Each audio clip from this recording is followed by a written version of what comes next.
now. Okay, so to recap what has happened so far. The majority of your group were sent by the Delphi Council under the command of Queen Sebastian to assist in Fort Washington's efforts to rescue people trapped within the boundaries of the invading reality of the living land. 2 weeks later than expected, thanks to a lacton or pterodactyl-inspired plane crash, you found yourselves meeting up with Residence Hemlock, a fellow Aurortian, not refugee, immigrant, to the assistance effort, and began to help in Fort Washington, which is a hard point of the core Earth reality centered around the Washington Mall and all of the museums therein. You headed downriver and managed to be relatively successful in assisting the retrieval of some refugees from a refugee colony in those areas. Came back, celebrated, had a nice meal, little bit of a rest, but then your rest was interrupted when the fort was subject that evening to a significant attack by Adinos forces, apparently forces led, according to what you were told, by the High Lord of the Living Land, Barak Kar himself, a 3 to 4 meters tall lizard man. You didn't see him, but after escorting your refugees to relative safety and being waylaid upon that route by an attack by Adinos forces, Major Chandler, the commanding officer of the fort, came up to you and informed you what had gone on with the conflict, and then revealed that something had gone on. Specifically, one of the Adinos priests in a warband took some old Mayan artifact, one of the old First National exhibit, and hightailed it into the jungle to the north. I don't know what they took, where they're going, or what they want with it, but it can't be good. They've grabbed some people too, maybe hostages or something.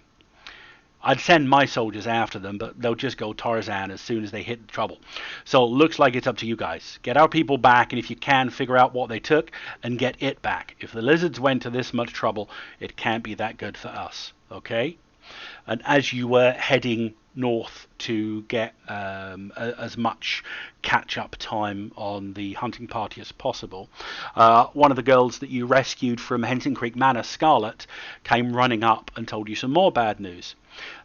You're going after them, right? You know they took Dr. Maxwell and Billy, the two individuals who you've already made friends with. Billy was a middle-aged African-American with basically a couple of specialist injector pistols, and he seems to be the doctor's assistant with some inoculations and applying anaesthetic.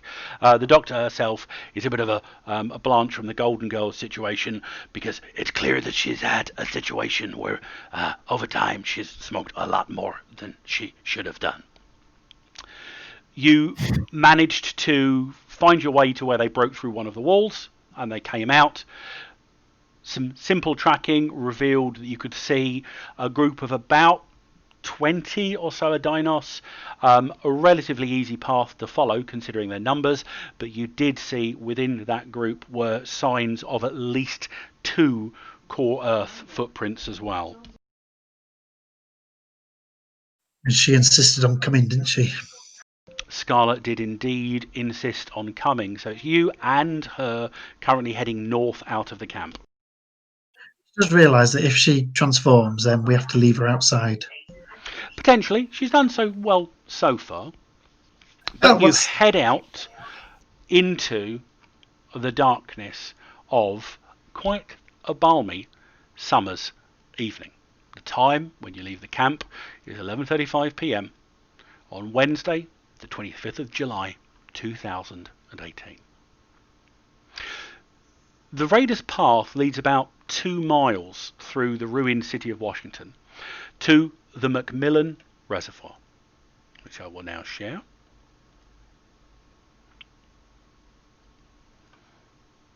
As you approach from the south, you can see that the reservoir itself is significantly flooded. There is a vast amount of vegetation overcoming the place, and the dark water doesn't reflect the moon, because even if there is a full moon tonight, the ever-present mist of the living land has reduced the night sky just to a very dull grey glow. No stars, no moon, very little light is coming towards you. The trail clearly leads up to the water, and doesn't take a particularly trained eye to see that amongst the collected algae and various duckweed blooms on the top of the reservoir water, you can still see clear tracks where some large group have recently forged their way. The good news is that it is relatively shallow.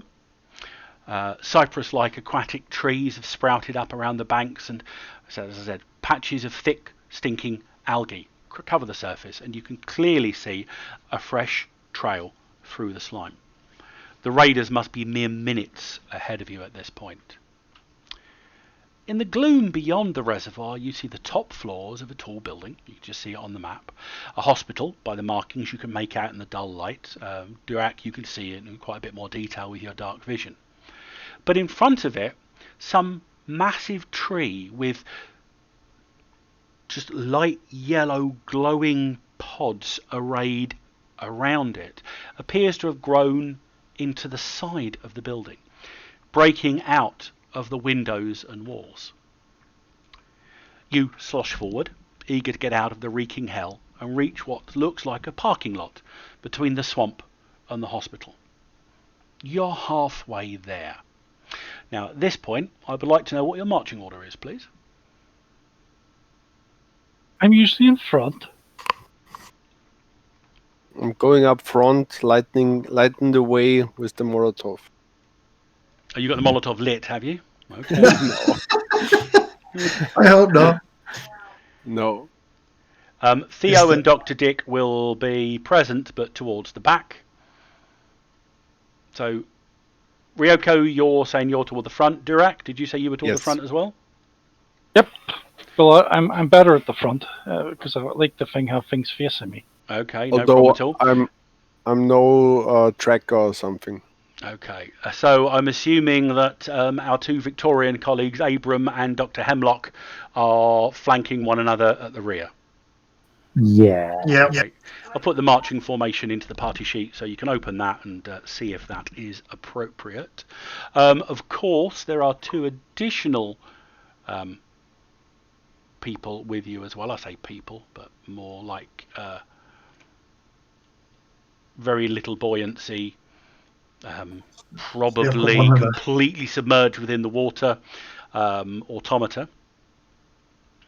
They're relatively water resistant. There's nothing in them that is going to have any issue with that regard. In the middle can go the girl. Sure. Give me a second. I do have a token for her as well. Dr. Dick's probably chewing her ear off about all sorts of crap. Yeah, probably is telling her bits and pieces and his usual nonsense. You're slogging through. Abram, give me give me a dexterity check.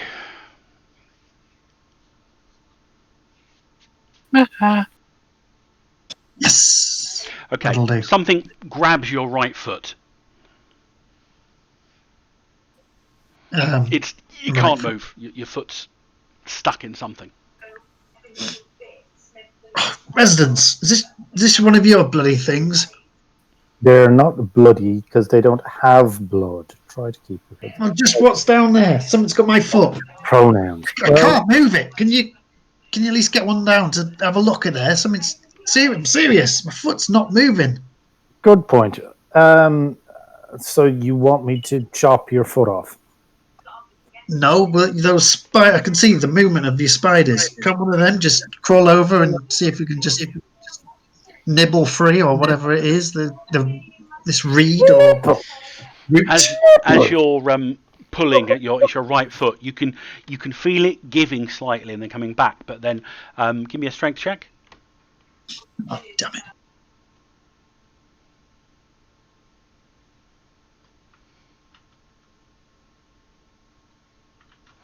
That's good enough. You pull, and then suddenly there's a wrenching sort of a noise, and your foot comes free of your boot entirely. Oh, God damn. Look, can you just hold me up for a minute? Yeah, it's fine. Catch your balance. Try leaning onto him. And I Do immediately you see get where it was? My foot came out. in the water in that big, like, sucky pile of Yeah, disgusting. There. exactly where I don't want to be rooting round where my boot ain't. Durak, give me a find check as you're at the front. Okay. I think I've got this. Ooh. Ryoko, you can do one as well. Okay, well, I wanted to check if no one jumps at us while Okay. we are. Can we play cards? Of course you can. You're outside of combat rounds at the moment. I'll play my drama card then. Oh, darn it. Right, I'll just roll a dice. 20. Yeah, Abram, how much worth is the boot to you? Because least I a have 10, law don't of forget. decay. 24. I think if I want to get not lose my foot to leeches or whatever else is in this godforsaken place, I'm going to need that boot out. That's 16 then. 8 plus Okay. 8. Almost prophetically, as Abram and Ryoko are having that conversation, Durak, very close, off to your right, you just see a brief flurry of movement in the water. Not enough to see what it is, but very quickly after that, Abram, you feel brief stinging sensation on your exposed right foot. I'll put the token on the map. Does anyone recognise that token?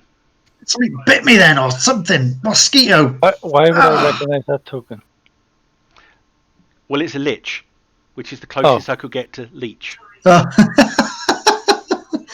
2 elephants and a snake from Fall off a cliff. Now, Or you're getting attacked by a leech. at this moment in time, Abram, take 2 shock. And Dr. Hemlock, what armour are you wearing? Precisely fuck all. I've probably been wearing like heavy clothing. I might be wearing a pith helmet. Okay, No. as you are assisting your colleague keeping his balance in the mud, you likewise feel a couple of brief stinging sensations below the waist, which soon fade to no pain whatsoever, but also take 2 shock in damage. And you can clearly see, those of you now, and we'll go into combat rounds briefly now, that there are, in fact, a relatively large swarm of what looks to be about 8-inch long leeches gathered around you. Now, we begin the combat. Now, one thing to bear in mind is as the act comes to its conclusion, you are actually in a dramatic scene now. Just purely a framing thing, but what it does mean is that on the drama card, we read off of the dramatic rather than the standard line. On the dramatic line, you're less likely to go first, and it is more likely that things will occur in the villain's favour. So we have faster than they look, so clearly the individuals you are pursuing got a bit more of a head start on you than you first thought, which is why these leeches were moving around in the water for you. It is a surge, so before everyone's actions this round, you will all need to make a surge check. I believe that all of you are now not in possession of any equipment that exceeds your own and the local axiom levels, so you are all on a 1 case contradiction. Never put it behind Abram to have something hidden. I All thought I good rolled so a 1 far. then. That's Ryoko, 7 up as roll a a 1. d20, just don't get a 1. Who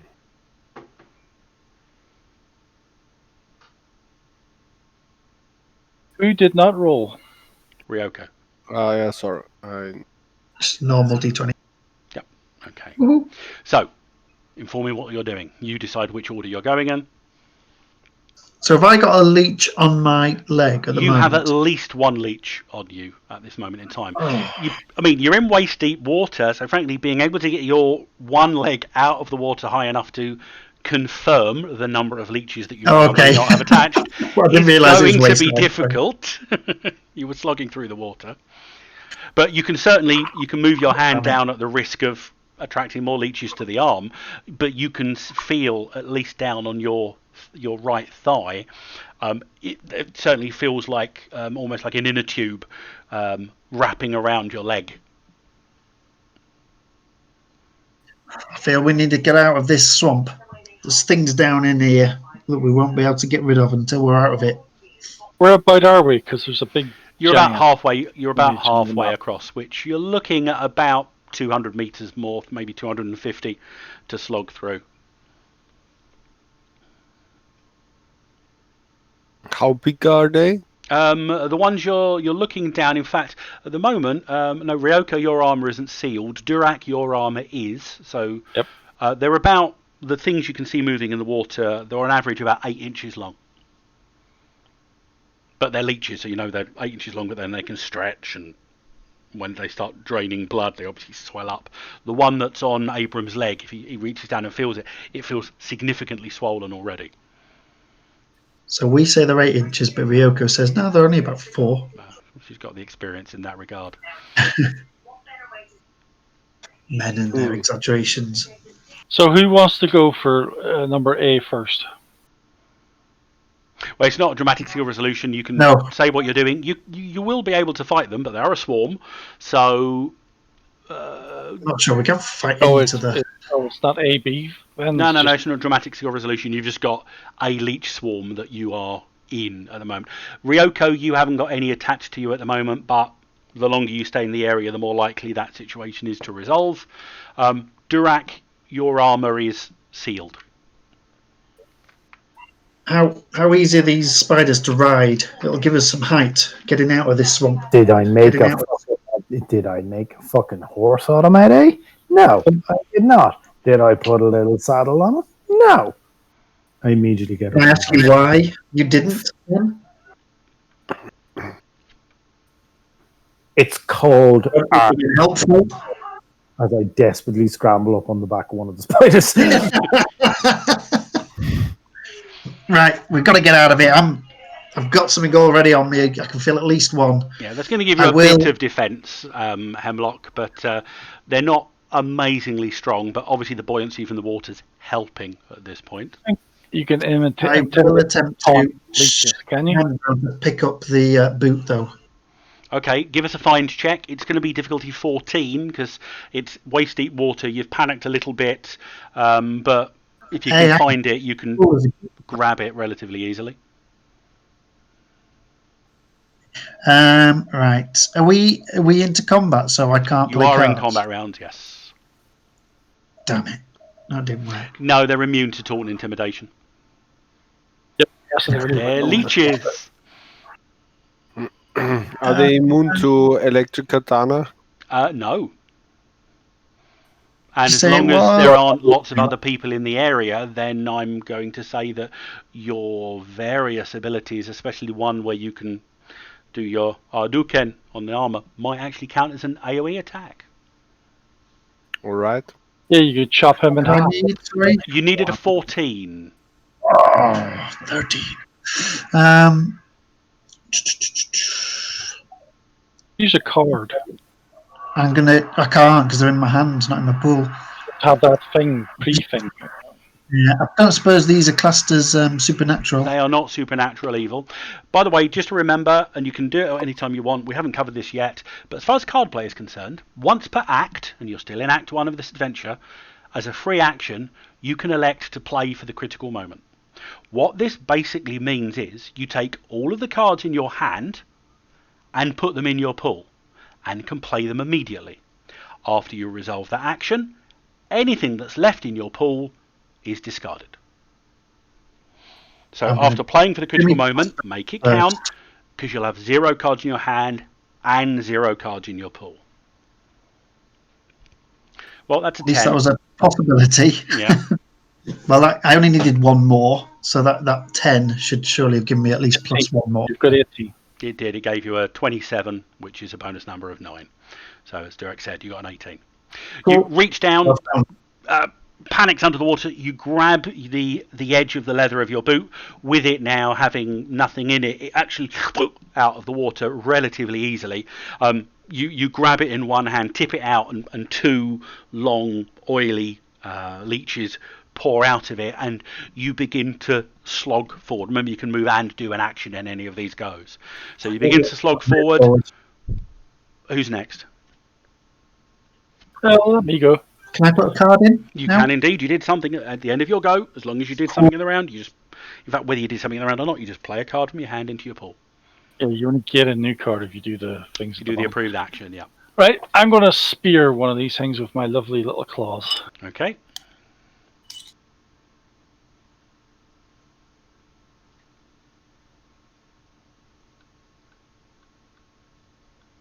I'm not sure what I'm rolling against, but here we go.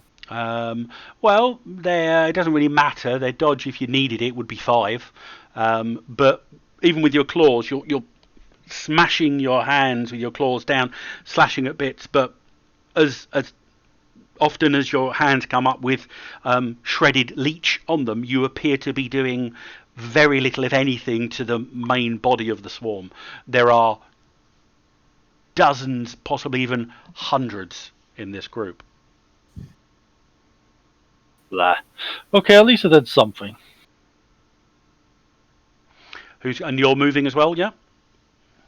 Yeah, I'll always be moving. Yep. Doesn't really help because, I mean, it's up to chest height with you, obviously with your shortened stature, but you managed to make your way forward. Dr. Hemlock, Ryoko, who's going next?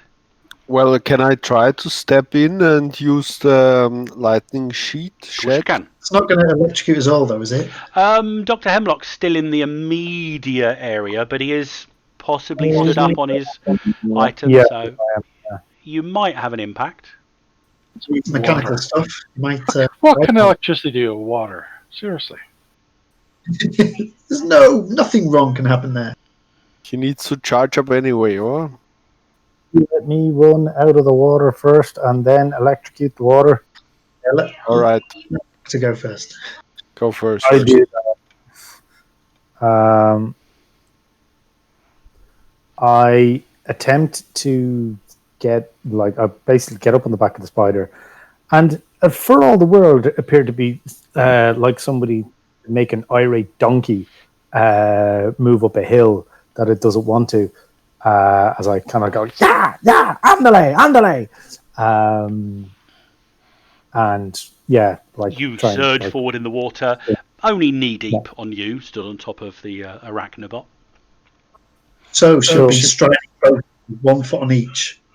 Potentially, he could do. Right, Ryoko. These things, the swarm has a toughness of 6. As you step into the main body before it moves in pursuit of your companions, you will do, I believe, it's going to be a small burst because it's going to discharge overall in the local area that you're in. I think it does 14 damage plus 1 bonus die, I believe. It doesn't say here. It should do. If you look at lightning sheath on your abilities list, you've got the detail. You might have to roll because you might there miss. it is. Okay. It's 12 damage plus 1 bonus die to anything. Normally it'd be touching the armor, but you're in water, it's going to discharge in a small burst area. Yeah, causing +1. All right. So roll your bonus die. So 1d6, So if this- you get a 6, so it this- counts as a 5 and a reroll. Okay. So this just That's happens. a 14. They have toughness 6. So that's 8 result points, which is 1 wound. So you watch as probably a full third of the swarm twitch and just, I mean, they don't float to the surface, they sink. But you have successfully taken out some of them. Unfortunately, you've not taken out all of them, and they can move. They can swim and keep up with you in the water, which means on their go, immediately following yours, as you all proceed 10, 20 meters or so forward, Ryoko, Abram, Dr. Hemlock, you all take an additional 2 shock as your blood is inexorably drawn from you by these ravenous swarm. Grab them.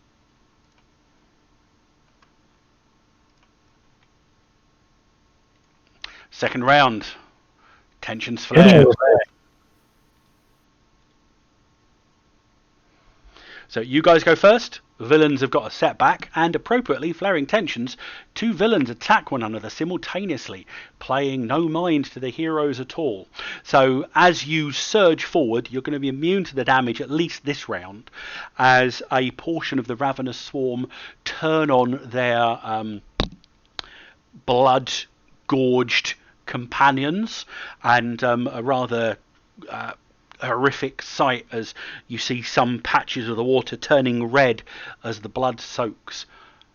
As you, I'm assuming you're all just moving forward at this point, because you can only do that first once a scene anyway. And a strange feeling comes over each of you as you move forwards. As you approach closer to the mysterious tree, everything around you becomes more malevolent, a little more macabre. The smells of decay that you've gotten used to in the living land, which are quite living smells.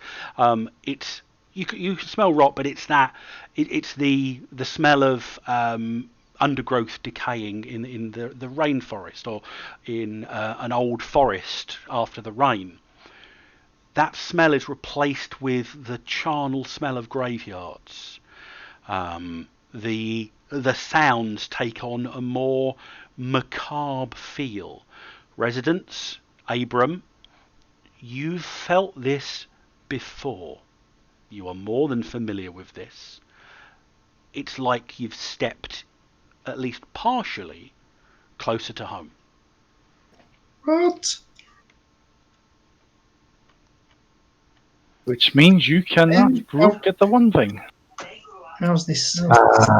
It's like shooting up on a heroin and waiting for it, and But it's not Arosh isn't here, at least not that you're aware, but something of Arosh is. okay, something of a Roche, which is giving this off.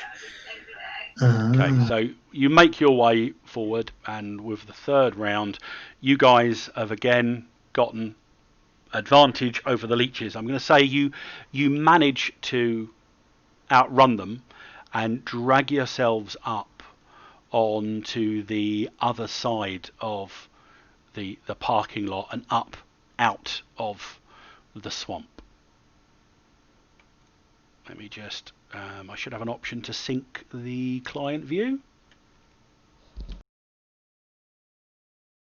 Did the map change?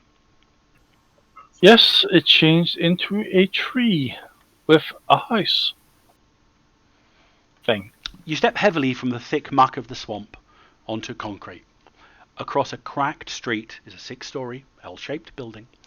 In the interior corner of the L is the massive tree you can see on the map that has burst through the glass walls on either side.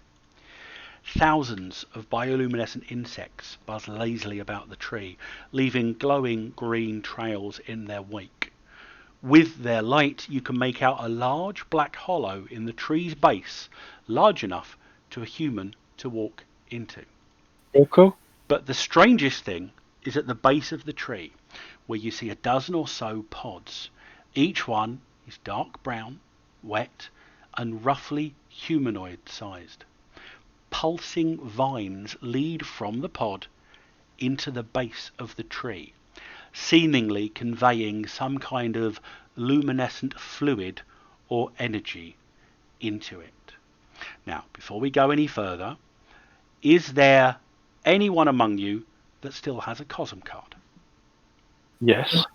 Yes. I will give you an opportunity now. You can choose to trade that Cosm card in for a different Cosm card. You have no idea what it's going to be, but you can choose a different one if you want. I will do it. Okay, I've discard. got- If you've already spent your Cosm card, then you haven't got a choice. So, Ryoko, discard your Cosm card, and instead, you get that one. Oh, I'll change mine too then, because it's not as bad as I thought it would. I thought it would be all scary.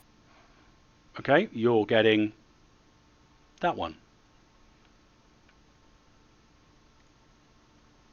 Delete the old one, is that right? Yep.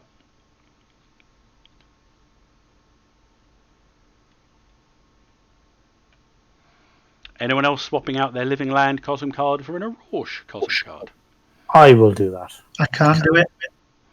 Because you've already spent yours. Yep. Do I still have my card in the pool? No, you're out of from combat, so last- just pull those back. Okay.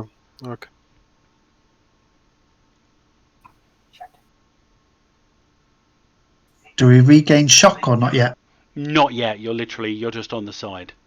We're still in the combat. We still got pull things, haven't we? No, you just stepped out of combat, so push everything back into your hand. You can clearly see the footprints of the warband you've been following, showing obviously in the wet soil, heading out of the marsh, trailing mud across the concrete and tarmac of what remains of the roads, and heading straight up to the tree and into the dark hollow at its centre. I inspect the pods. Okay. Anyone inspecting the pods can give me an evidence analysis roll.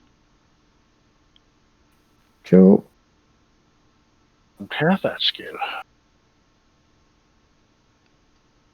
Let me check if it's on the ones you have to buy. No, I think you should be able to. Evidence analysis is you can roll against it. So that's adding a 1 to your skill, residence. Which is going to give me a 15.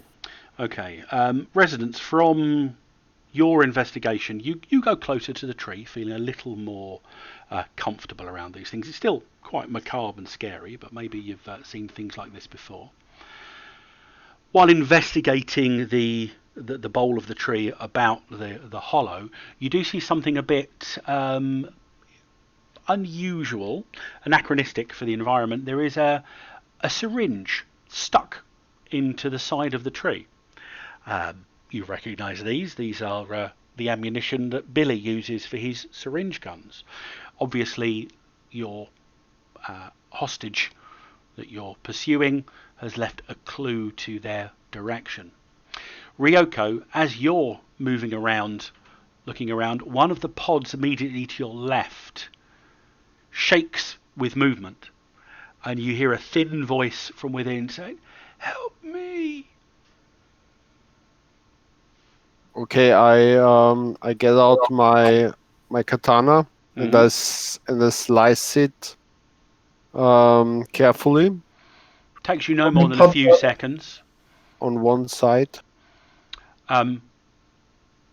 You cut open the pod, and you find a young woman, evidently more resistant to the pod's effects than the other. She appears to be mixed race, American Indian in her caste, and she looks up with wide eyes, and you can see that her pupils are quite dilated. "Oh wow, that was awful. Lizards caught me and stuck me in that giant bean. I think it was drawing off my life force or something, yet somehow keeping me alive too. It made me real sleepy, but I've always been resistant to anesthetic." I send the spiders to try and climb up and start like cutting them down or cutting people that are trying to. Okay, you send them off, and they start with their limbs. They start cutting the. They're quite fibrous. It's quite tough, but they start making some headway and disconnecting the various pods from the tree. Well, was she like in a fetus in a Yeah, pretty much. in a bubble, or Yeah, think sort of like the pods from the Matrix. Obviously not metallic, but they are quite. okay? So There are no like plugs into No, her no body or plugs in her, but something, or the ichor that spills out has the same strange luminescent glow that you see in the energy that was pulsing through these pods into the core of the tree. no tentacles. Not at the moment that you can see. Okay. She says, my name's Makala, Makala Goldhammer. Wait. No, I remember some stuff. It's important. Something about a Godbox, Malacrix. Oh no, I remember it. I knew I had to remember it and tell somebody. Okay, listen up. I'm still a bit wonky, and I might forget all of this. So, a couple nights ago, this lady Adinos comes running through the portal with her warband. They look really beat up, like they'd just come through hell. I've been studying their language for a YouTube series I'm working on, so I understood them a bit. She told the warriors that her name was Malacrix and that she was looking for the big guy, looking for Barrett Carr himself. I don't know how the lizards work their evites or whatever, but the next night he came, the big lizard himself. He's huge. He was here.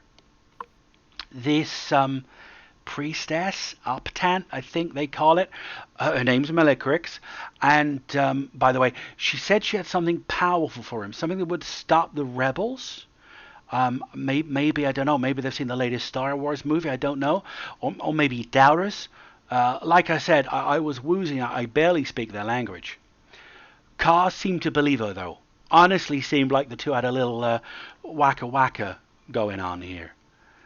Malacrix said she needed something from the human fort, a Godbox. They made some kind of plan. This part's a little trippy because planning seems kind of hard for the lizards. I guess something happened though, because tonight she comes running back through here with a bunch of hostages, maybe about, it's hard to tell time, they're maybe 20-25 minutes ago, and some kind of big black box. She didn't wait for Carr, but went straight into the hollow of the tree. It's a portal of some kind, I think. I don't know where it goes, but I heard him call it a dim thread tree. I can't really translate it exactly, though. Who are you guys?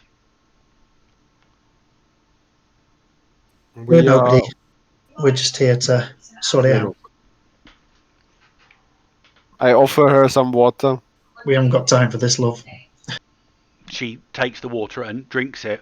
You notice as your automata are cutting away at the other ones that the pods begin to shrivel and almost like they dry out and then crack open.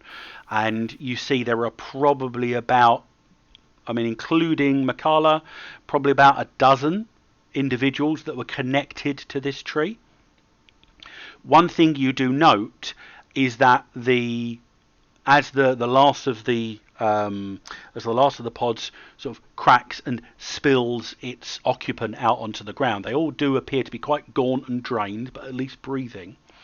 The tree itself begins to sort of shiver and creak a little bit. Do we need to go in there after it? I hope we haven't drained the portal of its power. We just have to. It's better to rescue the people than just kill them. Oh, yeah, that too. Right, let's get in. Oh, no. We need to try and get this box.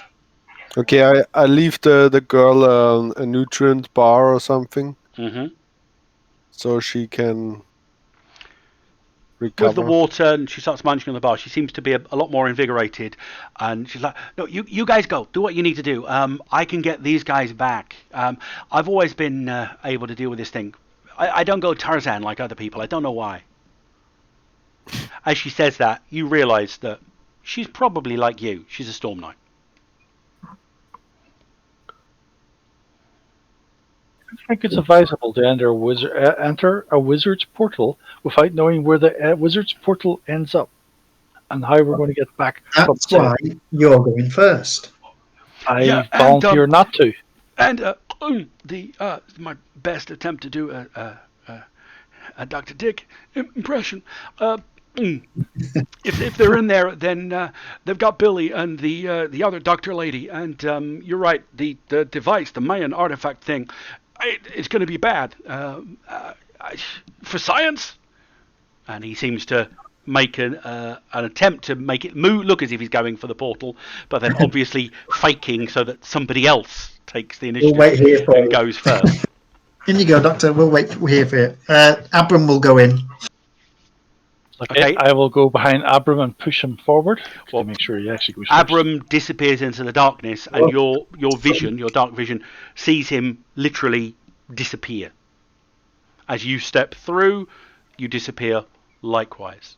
As I disappear, I shout out, "Oh my God, he's being vaped!" And then stop. Dr. Dick. How does it feel, Durak, being scared of entering somewhere that a human will enter? What I just said was, we don't know where it goes to and how to get back. Dr. Dick follows. Theo is happy to follow sense on. Of home here, so I'm going. Yeah, with a brief, quiet prayer. Theo steps through as well. As he steps through, he turns and beckons to Dr. Hemlock and Ryoko to follow, and then disappears into the darkness within the bole of the tree. What? What about How far can those spiders be away from you? Not too far. Like you send them through first, just in case. Yeah, leave one as like a sentry, like staying out here. Just make sure nobody wouldn't get to do that. Clogs up the hole or something. Okay. So spiders go through. Dr. Hemlock follows. And then, assuming with a suspicious glance around her and a flourish of her katana, putting it back in its scabbard, Ryoko backs into the portal as well. You are all swallowed by darkness. There is no sense of time. Feel a little bit of comfort in this now. It is a limitless void that you are in, although there is a strange sensation of some kind of movement. Can everybody give me generate a reality skill total? Do you want me to do that? Right, okay, reality.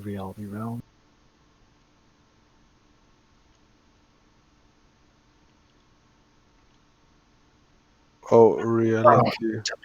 I just want to know, against a 10, if you got a standard, a good, or an outstanding success. 9's -1 off of your reality skill, so a 10 would give you a standard success, a 15 will give you a good success, a 20 will give you an outstanding success. Oh, you cannot disconnect on a reality check, but you do fail. Okay. All of you, as you're passing through, you're unable to get anything specific, but you do sense that somewhere out in the darkness is a malevolence of immeasurable and insurmountable force. And you get the distinct impression that for a brief second, its attention passes in your direction. That is the end of the act. A number of things now happen. I would like everybody to... Has anyone got less than or more than 4 cards in their hand? I've only got 3. Okay. So I only have 3. I've got 4. I got 4. Oh, someone got a 20 and a 35. That would have been a better reality roll. Shame you didn't roll that a minute ago. Yeah. You can't get rid of anything with a 1. Okay, we'll deal with cards in a minute then. Nobody needs to discard. Everyone can have 5 XP at the end of the act. And I would like everybody to reset their possibilities to their starting total. That is 3, unless you have a perk or other ability that tells you that you get more.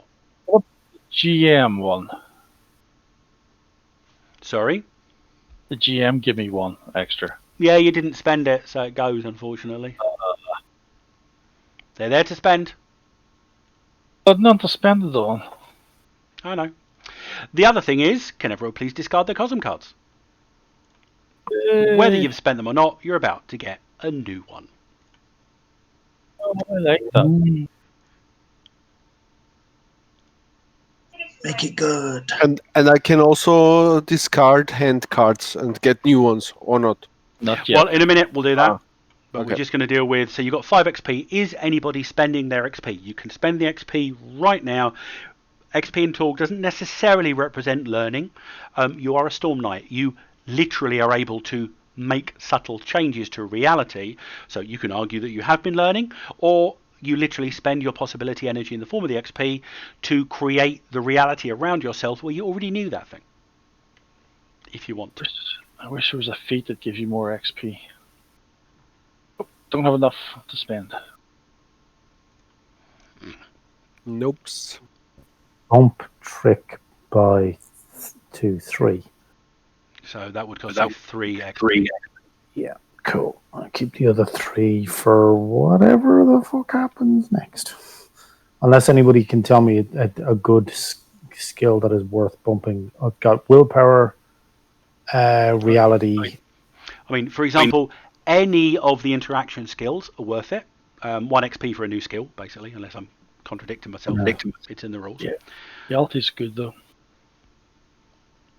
If you haven't already got a higher reality skill, don't forget you can't go over 5 ads without actually spending a perk to open it up to go up to 8. What do you mean the interaction skills? Like just so things like maneuver, regular. trick, taunt, intimidate, anything that comes up quite regularly on the approved actions line on the cards. What do I do with maneuver?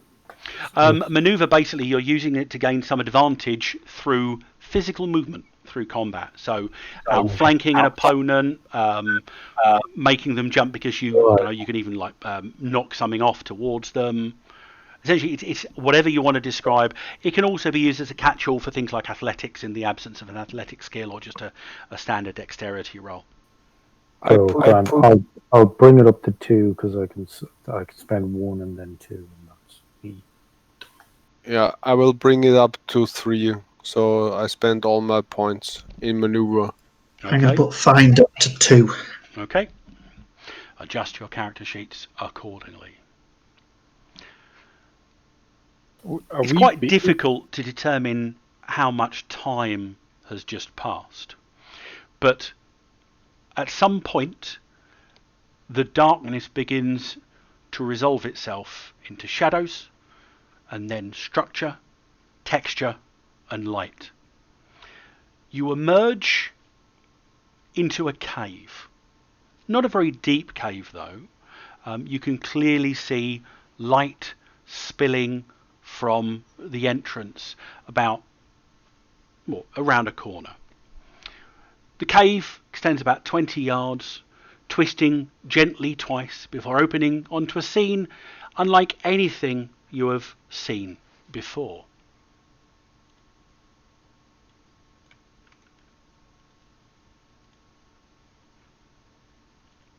You're at the entrance of a shallow cave high up on a cliff.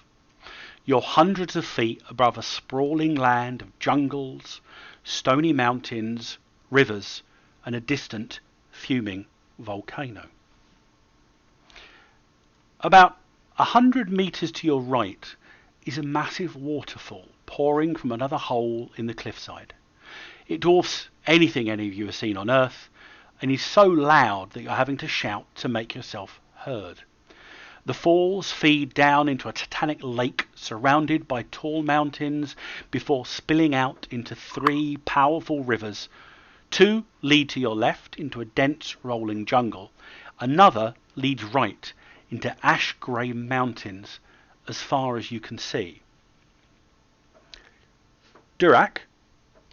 That's me. Just give me a find check or something equivalent.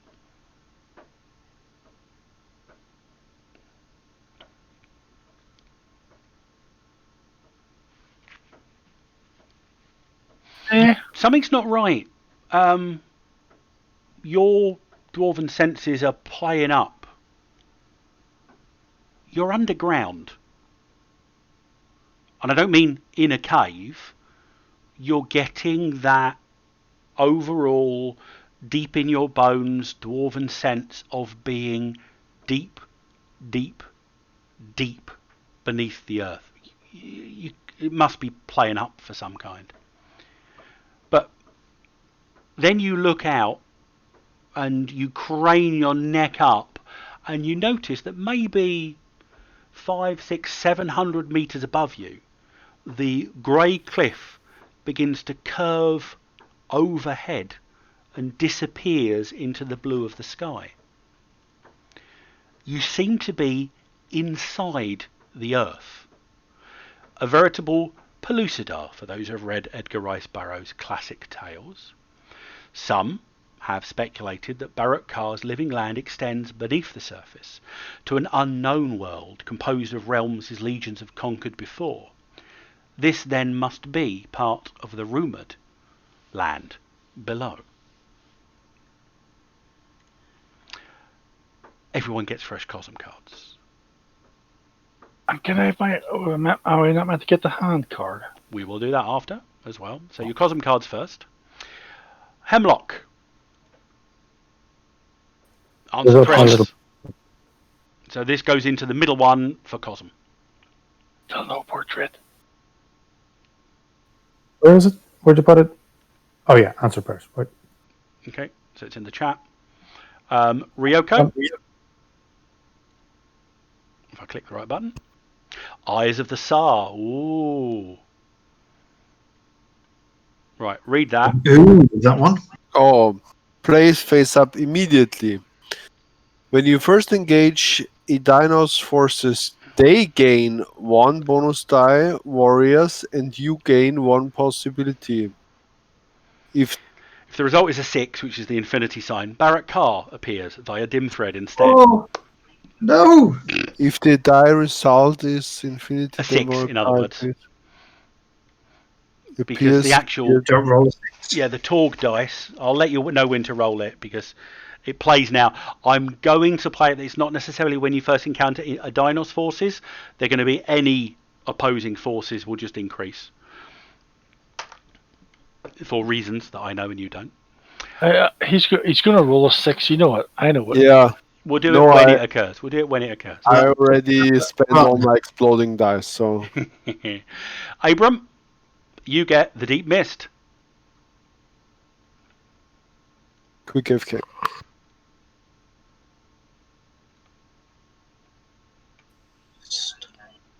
Not necessarily a good one when you're trying to make up time to pursue individuals. Yeah, don't slow us down. Durak, Yeah. you gain Survival of the Fittest. Yay! We've been... That one doesn't give us any things, but no, but it gives you... You're immune to wound penalties. That's what I was going to say. But you interrupted. It's a good thing. Oh, it wasn't a good thing.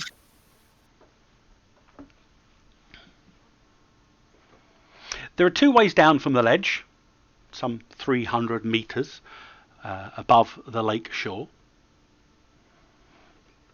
You can fly, jump, teleport, or descend what looks like crudely cut stairs.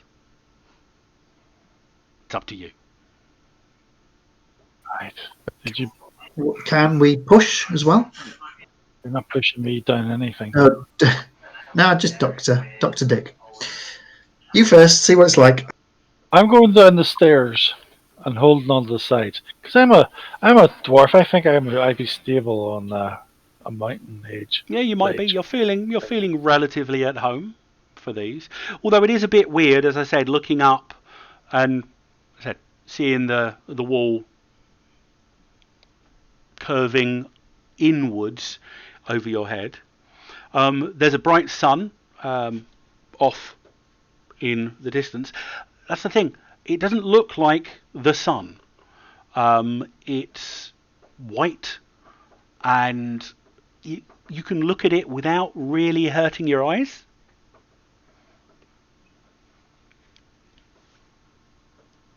But it hangs in midair. Yes. Quite a way up, but far away. Is that a ball of string to holding it up? Anyway, so what do we have to do? Since I'm going down the stairs. Oh, you're going down the stairs. About 100 meters from the cave entrance, the precarious ledge is subsumed by a thick patch of blood red vines which are growing out of the cliff edge. They completely cover the path, and as you approach, the patch nearest to you appears to quiver slightly as you approach. Give us a find check as you do that. Fireball, please. Just do it. Or any of us, all of us. Yeah, that's fine. Durak, you don't see it, probably because Ryoko's got a bit of height on you. Ryoko, roll 1d6 for me. It's a bonus die. No, please. It was 10 Yes. Well done. You see within the main mass of these deep red vines a number of scaled bodies wrapped up amongst the vines. There appear to be about 5. They are clearly a Dinos, but it would seem you can, as you're looking, you can see that for each of them, and they aren't moving at this point, or one of them does sort of twitch slightly as you watch. The vines and branches, you can see sharp spikes which appear to have punctured in to the warriors' scaly skins. And as you watch one of them, where the spike goes in, you can see the main meat of the creature's stomach sort of begins to collapse inwards as if being consumed from within. The issue you've got is they do appear to be blocking the path. I did give a solution. Someone's not responded to my solution yet. Where was the solution? Did you say it? I said yes. I said use the fireball. Oh, the Molotov cocktail. Yes. Don't you wanna save it up for the big guy? Yeah, No. same. By the way, you can all have an XP for your Cosm card has been used, Ryoko. 1 XP. Okay. There's an XP. XP for that. Yeah, possibility. Ignore what I said. It's a possibility. Jesus. I was thinking, wow. Can I have more custom cards? No, you've used your one in this act now. Alright, do If we you have... rolled a 6, it would have been scary because he would have just stepped out and spanked you all. You can run, like it said. Yes, Well, but you'd have to someone run closed back the to a portal. cave with no way out. Yep. But you closed the portal, remember? I didn't cut them all down. I'd left them there so that we could get back. Okay, well, can we, like, scoop them away with some bamboo, or is there anything around? What are you trying to do? There's no other vegetation at this point. Up at the cave mouth, there were some vines and the like that were growing down across the cave, but nothing so robust as bamboo or trees. Right, so they are scattered all over the place, we can't pass. You've got it's a narrow, sort of roughly carved pathway, sort of like switchbacking down the mountain. And at this point, these vines have grown out from the area and are essentially covering the entire path. Yeah. But they're only vines, so they can be cut or burnt. And you said Yes, but we could burn them. those idols have stingers in them, or... Yeah, the vines appear to have wrapped them, and you can, as you're watching, the vines appear to be consuming the reptilian forms. Alright.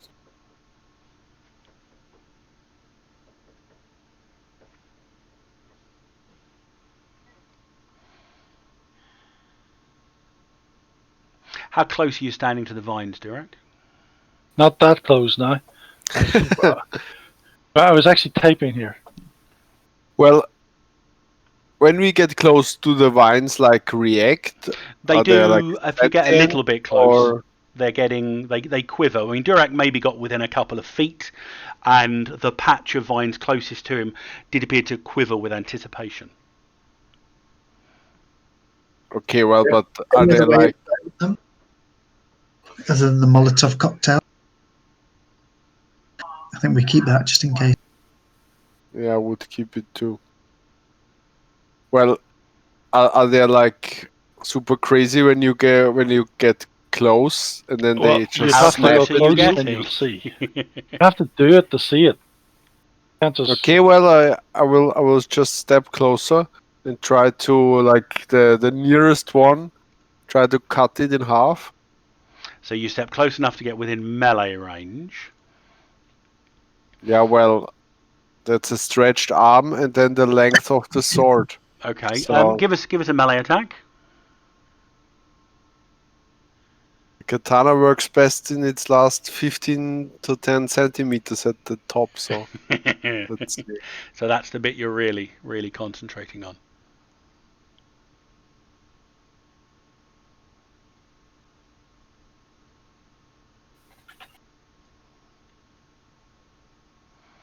Okay, that's a relatively good roll. Two things happen. Sorry, shock is gone, right? At the moment, yeah, well, you've come out Yeah. relatively fresh. So, Only two can. things happen. The first one is you sort of evaluate what you're going to strike at. You don't just strike out randomly. You spot a cluster where it looks like some of the vines are grouped together, and you bring your sword down and you cut that agglomeration, that cluster of vines in half. It has a rather alarming effect on that chunk of the bush. The vines coming from that begin to thrash violently, and you see that stingers fly off as this thing thrashes around apoplectically, and then 1/3 of the bush sort of collapses to the side. The other thing that happens is 3 of the vine-wrapped Dinos corpses are dragged up into a semblance of standing and begin to rush you, Ryoko. All right. So So- they're like controlled. Seemingly so. It's a standard scene again. Villains go first. Approved actions are defend. Now you can, what we call active defend. You declare, I'm using my action this round to defend. You roll a bonus number off of the chart and add that to your active defences.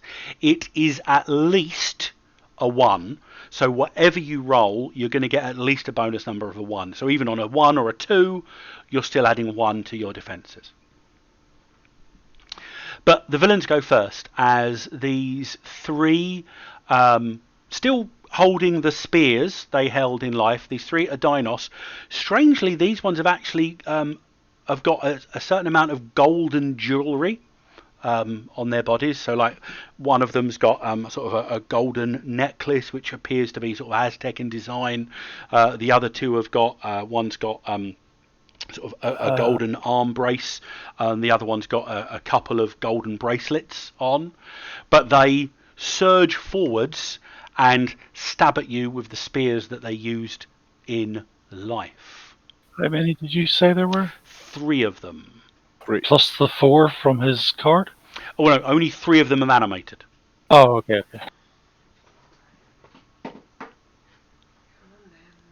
All right. Can I dodge? You can declare a dodge if you want to. Sure. I will do so. Oh, good. So what's your melee weapons +6? That is your defense this round. My melee weapon +6. Well, melee weapon is 14. So you've got an active defense of 19 at the moment. They are fighting you off of a 9. Now, at the moment, they are unable to coordinate because they are not the creatures they once were in life. So you have 3 attacks against you. Difficulty is 19. So I suspect, unless I roll, particularly well, even that's not really going to do it for them. That's only going to give them a 5, which still puts them at a 14. So you barely take 2 steps backwards as the 3 emaciated lizardman corpses charge forward and clumsily thrust their spears at you, and with a practiced flick, flick, flick, deflect of your katana, all 3 of their blows go wide. Your goes. No other bonuses this round, but Okay, I will something defend. is holding you back. You only get the bonus for defend if you're actually attacked. Ah, bummer, can't do defend then. That was a useless Which card. Do I does get that mean card in my that hand? No. Alexander gets a card. You can Can't play. I mean, you do. can't. Okay. I was going to say you can't defend with that card then, because they always go first. Yeah, but you declare your defense. Alexander doesn't get a go because he's used his action to defend. You get a reconnect card, Alexander, and you can still put something in your pool though. My cards. I do get the card extra. Yeah, you get the reconnect Or- because you've successfully defended. Okay. It's the approved action this round. And that goes into the hand.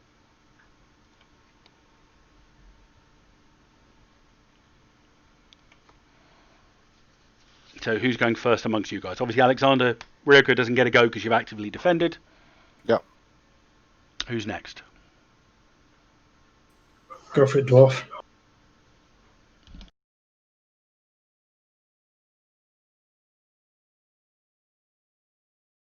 No? Dwarf is thinking. We'll wait for dwarf to think. It's going to be a long thought process. Because I think we're in a thin path, aren't we? Yeah, you'd probably there's a 2 guy in abreast, front of me. or at least space for 3 abreast, because 3 Adinos have charged Ryoko.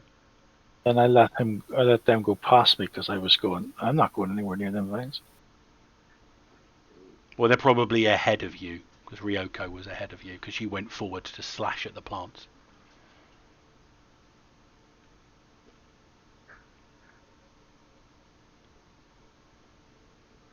Okay, I'll attack one of them then. I really don't want to go near them, but here we go. Want us to shoot him first then? Oh, well, that would have been a good idea. Well, Your difficulties I thought- are 9s for these guys. You go and shoot them then. That way I I'll won't be in shoot the way. them. I will shoot and I will use an explosive bullet. Okay, might be a risk because they are in melee combat with Ryoko, but I won't use an explosive shell. I will just use a normal shell. Use an explosive normal shell.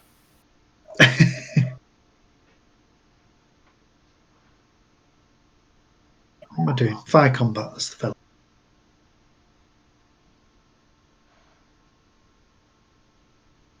nice roll. Too So bad. the difficulties were only 9s, so that's 9 over, so that's a good success. So you'd be rolling bonus damage of 1 additional die.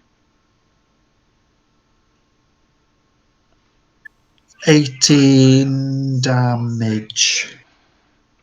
What you're using your gun, yeah? So you draw a bead on one of them, shoot it. The one thing you notice as your bullet hits the otherwise desiccated portion of its torso, flesh is torn away by the force, and you can see the writhing red vines of the bush have completely filled the internal body cavity of the Adinos. And as your bullet rips through, you see another cluster of vines twitch, collapse, and the body collapses to the floor, and the vines that were attached to it collapse with it. Who's after Abram? I might as well kill the other one. I haven't heard the residents say anything yet. Dr. Hemlock, you still there? Yeah, I'm still here. I'm just like listening, waiting for my Oops. opportune moment. That's the wrong roll. Well, no, it wasn't. Melee weapons is fine, but you missed. No. I don't have melee weapons. That's why it's the wrong roll. I'm on armed combat. Well, still a 2. You can still take the roll, just apply the different skill. 1 then. Add an extra 1. Still not going to work. I'll use a possibility then. Okay, I've got you can. so It was many a of 2, not a 1.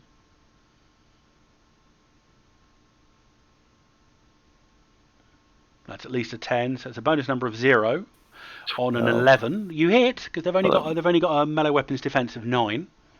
16 damage AP 2.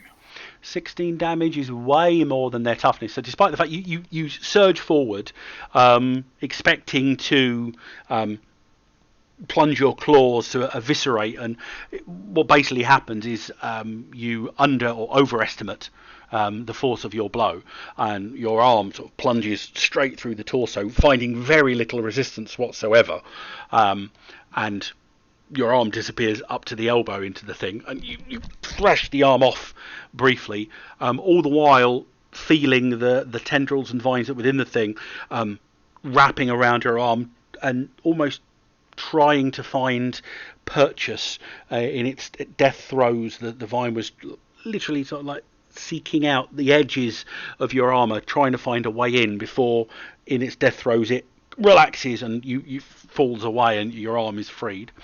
Dr. Hemlock. So what's left? There's 1 left, and there appears to be a relatively large chunk of vines still active. I'll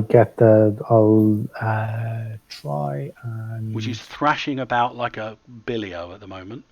Both the Dinos corpse and there's a sizable chunk of the vine still active on the path ahead.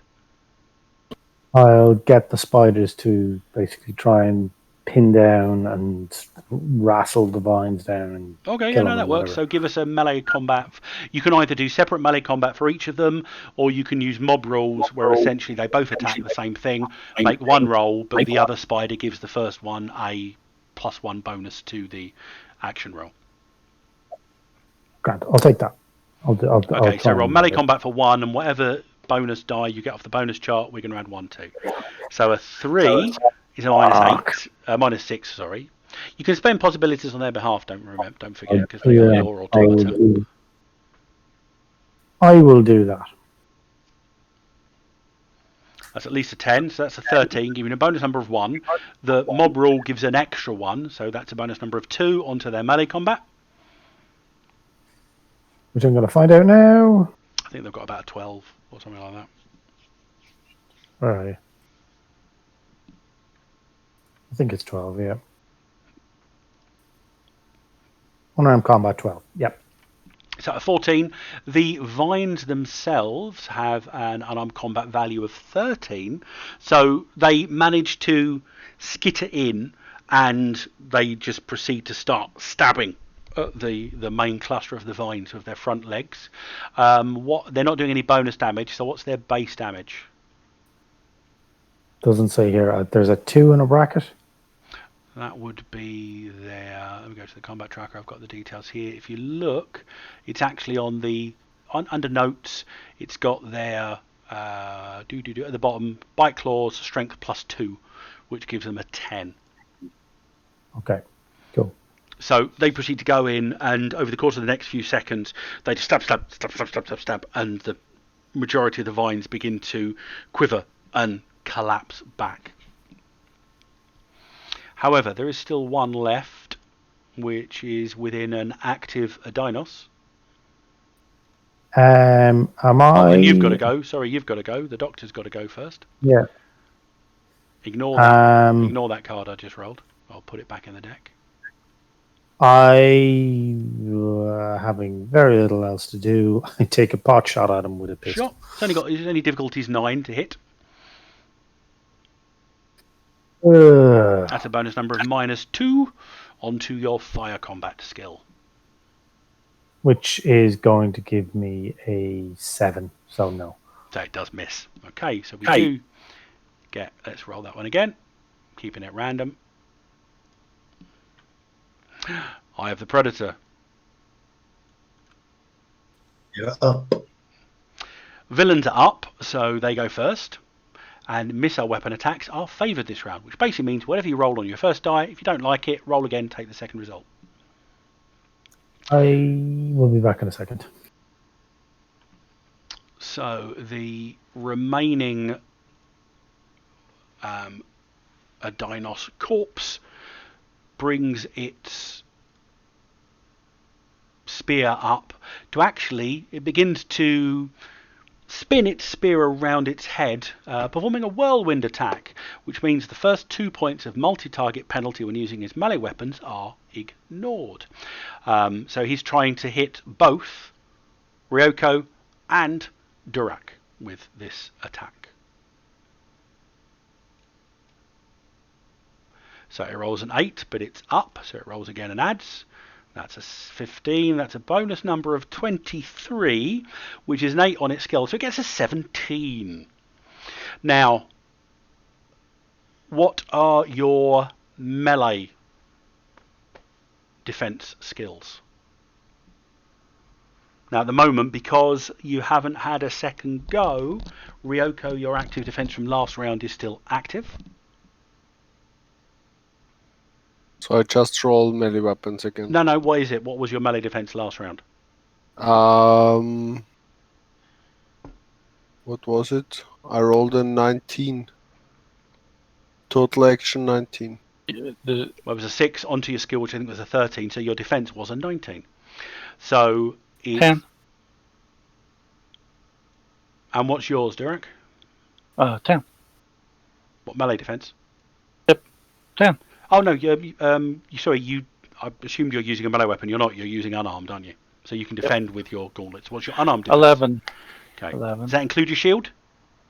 No, the shield goes for... The shield only works on dodge and toughness. I don't think so. It increases your defense.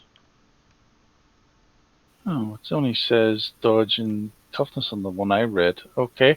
If I add that on to this, it'll be plus 3. Yeah, because what shield have you got? It's just a standard shield, isn't it? Large shield, I think, isn't it? Yeah, so blah, blah, blah. Large shield. Yeah, shields, they buff your defensive skill, normally melee weapons or dodge, as long as the attack comes at the front or the shield side. If you use an active defense, then the shield is added to your toughness as well as your defenses. Which, by the way, the approved actions this round are defend and maneuver. I would like to be defending here. You can do if you want to. Yes. So it's Ryoko manages to dodge hers. You're choosing to defend this round. So Ryoko, you've successfully defended, so you get another card. Monologue. And Durak, please generate a bonus number and add it to your active defense, which in this case will be your unarmed combat. No, that's a bonus die. Sorry, when I said bonus die, I meant generate a bonus number on a d20. Oh, right. Generate a bonus number, not roll a bonus die. Well, that's good. Roll again and add. Nice. So that's a 27. Yep. You basically, let's say, you bring your shield up and the spear just scrapes down the shield. And you also get a card to put into your hand. The romance card. Yeah. So, I mean, so I have to do the card movement on my turn, isn't that right? You don't move a card from your hand into your pool until the end of your go. Yeah. And it's the hero's goes now. That means I can remove this one then. It's just not in my hand. Yep, you could do. Do we all get to put a card in our hand? In our Last pool? go you would have done, yes. I only had 3 cards because we never got the extra cards. Oh, sorry, that's my bad. We should do that in a minute. So after defending now, I can put the second card in my pool, right? At the end of this go, you better put a second card in your pool because you didn't act. You're getting the benefit of your active defense from last round. This round, you still get an action, so you can go now. All right. Yeah, well, I wanna cut it down there. Okay, so you bring your katana around, a couple of flourishes, in the hopes that you can take the critter down. Well, it's not a mishap. It's only an action total of 8. Unfortunately, it has a defense of 9. So unless you spend a possibility to increase that, you're going to miss. There you go. Using a possibility. So that adds a 10, not a 2, because it's a minimum. So that's a bonus of 1 off of a 13. So 1 onto your melee weapon skill of 14 is a 15. You hit with an additional bonus die of damage. So roll a bonus die, add that to your die. It goes down. All right. With the practice slash of your katana, you slice straight through the upper torso of the reanimated lizard man. And again, the paroxysms of twitching from the vines inside, and the whole remainder of the patch just twitches and then falls flat and dead to the ground in front of you. All right. I take the katana above my head, and then I use the moment. I flick it forward with the maneuver from my wrist, and use the momentum to get rid of all fluids or something that's on the just blade. sap and red and brown ichor fly off the end of the blade and just splatter against the cavern wall.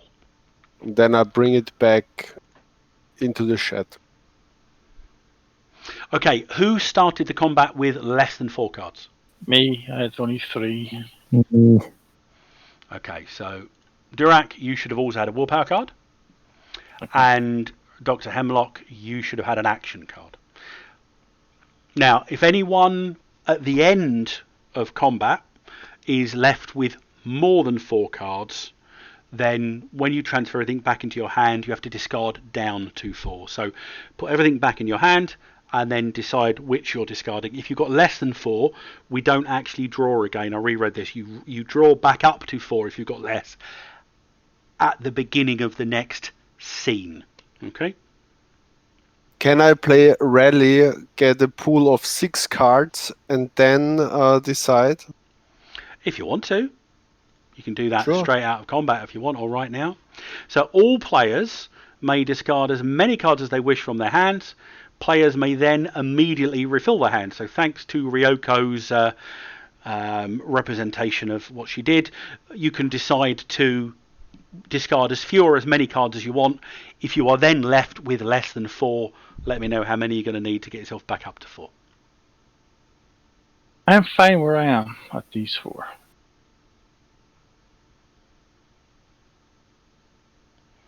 More glory so we can get 5 cards. So Abram, you're on 4. Are you happy with those ones you've got?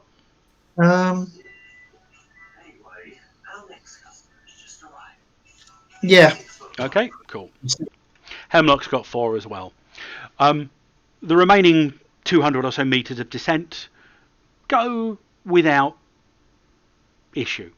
Near the base of the cliff, and about 5 meters from what you're assuming is the flat ground of this location, there's another shallow cave set into the right hand side of the wall. This one shows evidence of having been lived in, as obvious signs of habitation are strewn about. Those of you that are of a tech level to recognise it, you can see bright orange life preservers, 3 sleeping bags, a few tin camping style pots and pans. There's a well used fire circle and what looks like the shredded remains of 3 empty red backpacks. A yellow, mostly deflated rubber raft has been used inside here as a bed.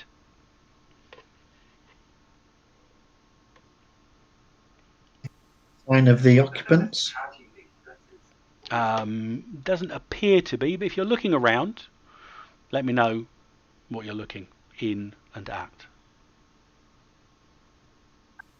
Look in the shredded backpacks. They look to have been shredded recently. Looks to have been done with claws and ripping. What you do find, Abram, is off to one side, thrown and discarded from a backpack, you find a journal. Oh, This isn't all that's in the journal, it's just a representation. These are actually spread out amongst other pages. And there also appears to be a series of pages, scrap pages stuck in the back, which look to be some kind of lexicon. There appear to be common English words, and to the right hand side of those words somebody appears to have written phonetic pronunciations of a language you don't particularly understand.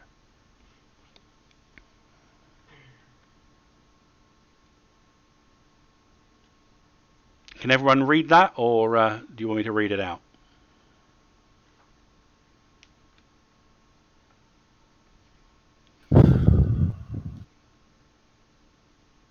I take it that everyone can read it. That's good. Nope. Okay, Sunday, July 1st. What an exciting week. Dad took us to the Grand Canyon on what he said would be a routine expedition. But there was some kind of massive earthquake and the Colorado River went crazy. The river was so fast we couldn't get to the shore, and we plunged down a giant waterfall into what Dad says is part of the living land.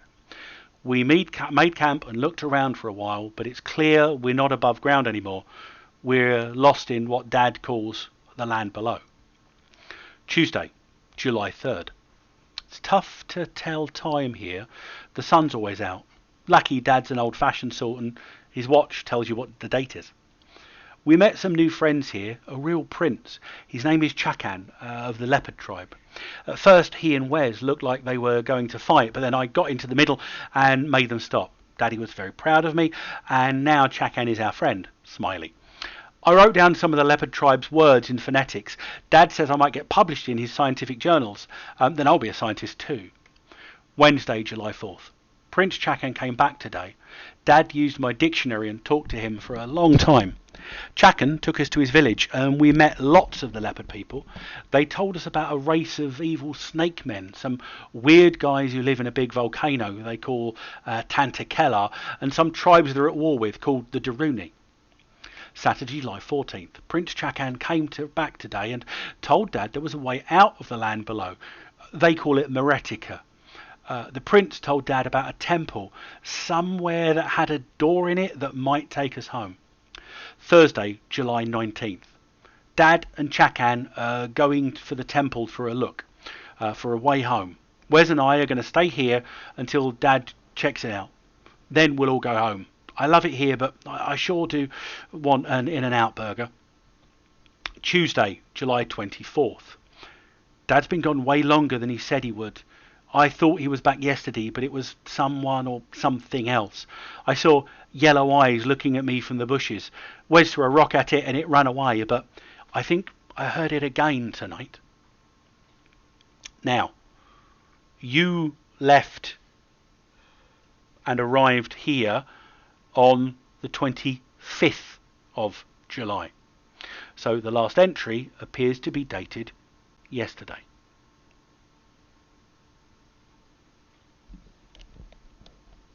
And we see no evidence of the leopard people or the girl. You can give us a tracking roll. Pardon? You can give us a tracking roll. Tracking roll. So they came through the same entrance. You surmise they probably came down the waterfall. Okay. Which is still roaring off about 500 meters to your right. Give us a second. I'm trying to look for something that's got mind in it. It has 0. There we go. That is. Oh. Wow. Very good roll.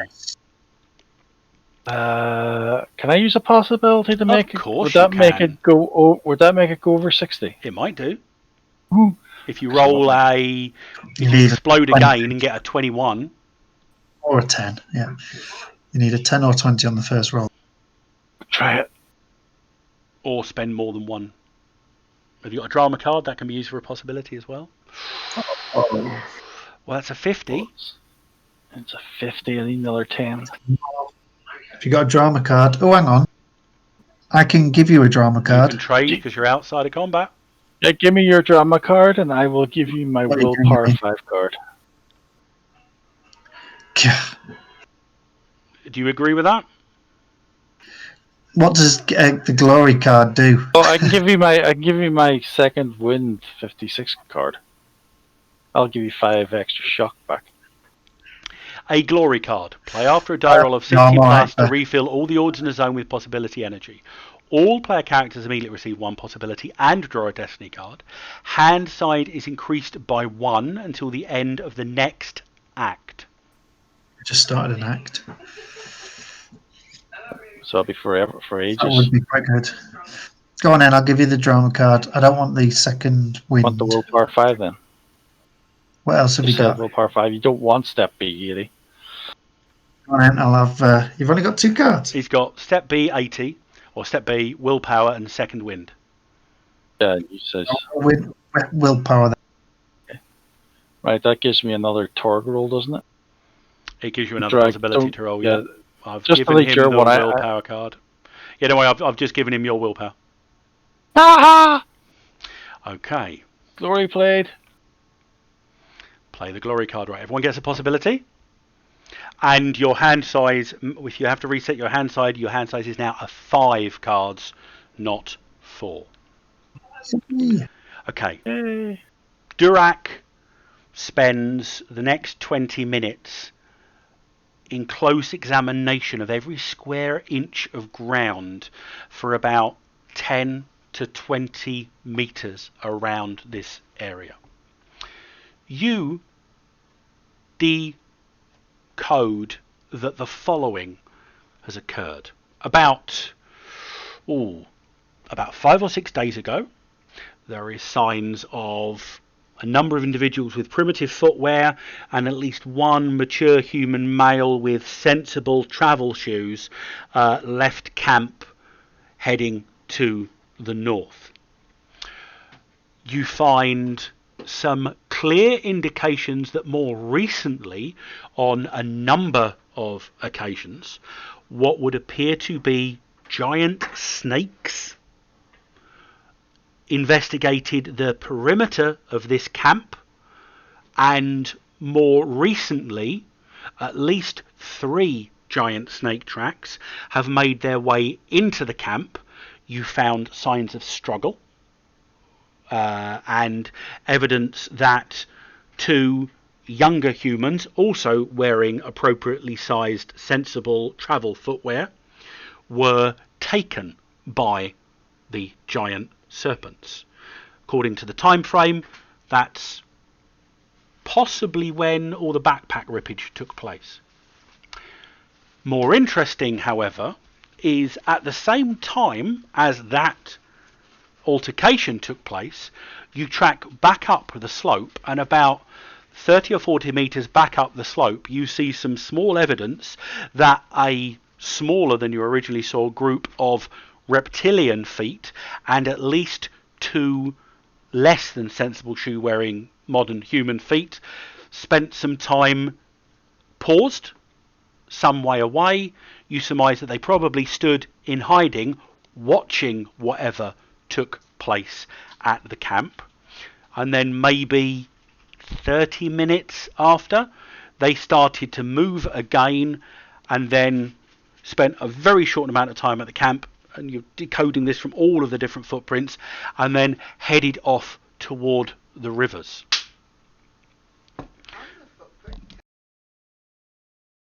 Were they following the other ones? What was the question? Did the second party follow the first party? They went in different directions. No, okay. The issue you've got is Rivers. both parties have headed toward rivers, and when you track them down to the rivers, the track does become impossible to follow. The trail out of the camp led towards the centre of this region, we'll call it the land below, following the leftmost river which from your vantage point at the top of the cave, the only thing you can recall in that direction is there was a patch of mist-shrouded jungle that path and that river went towards. So do you want to go towards the second party or the ones that go probably end up at the temple? Because they say the several people had the temple, didn't they?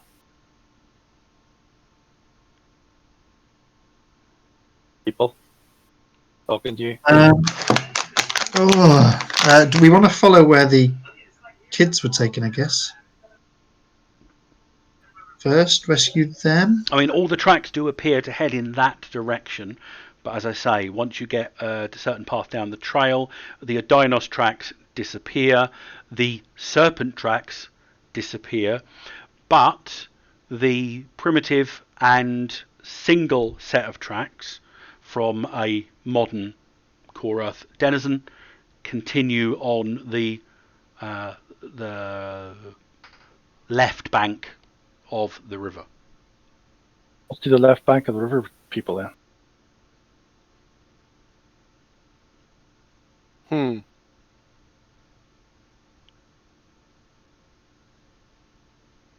But congratulations on your first glory result. Now, I will point out to the Dragon Warrior, and you can 100% decide if this is the triggering event for this, but you have a perk available to you as a Dragon Warrior. In fact, it might even be as the Dwarf. I can't remember. No, it's the Dragon Warrior one.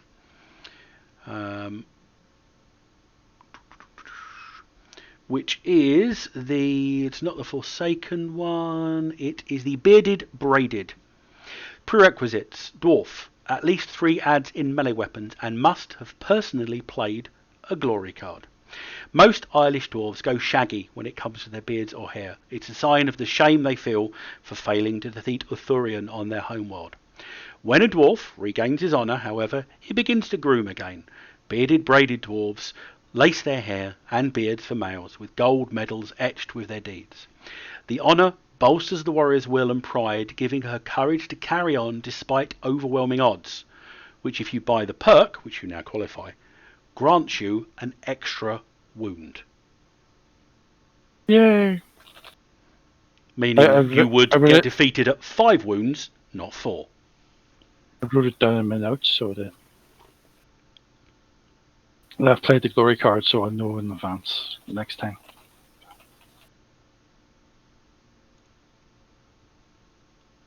All to the thanks of the Abraham.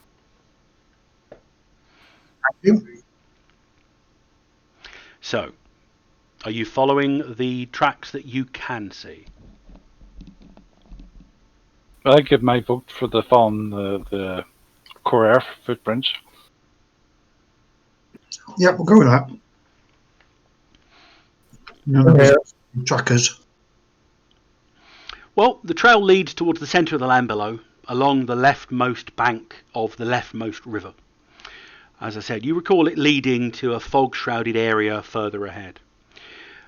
Soon after you leave the location of the camp, however, the overgrown jungle and steep terrain make overland routes impassable unless you can fly, which you can't. So you begin climbing the rough hills that border the trail. It's not a problem, just the location is just slightly harder to follow. The tracks, which Durek at this point is more than capable of following without any additional rolls, continue for about 10 kilometres before the jungle ahead of you is suddenly lined in all directions by thick webs. Clearly, there are giant spiders in this area of the forest, though you can't actually see any visible at this moment in time. Can everybody Invisible make spiders. a find roll? Yeah, they're invisible. Can anyone just pull on a thread? Oh, there are. It's not that kind of webbing, despite what the image is about to show you. It's more sort of like the thick blankets of web. Again, difficulties are only 10s. Hey, finally. I'm not spending possibilities in this. Okay. Abram, you can hear faint cries coming from somewhere nearby. It's a deep male voice, but it does. You can't make out the words just yet, but it does sound in distress. Your romantic interest is turned up. Thankfully, I haven't got that card. I'll head towards that. I'll point out the noise coming this way. Right, I follow your lead. Okay, I'm just prepping quickly. Do.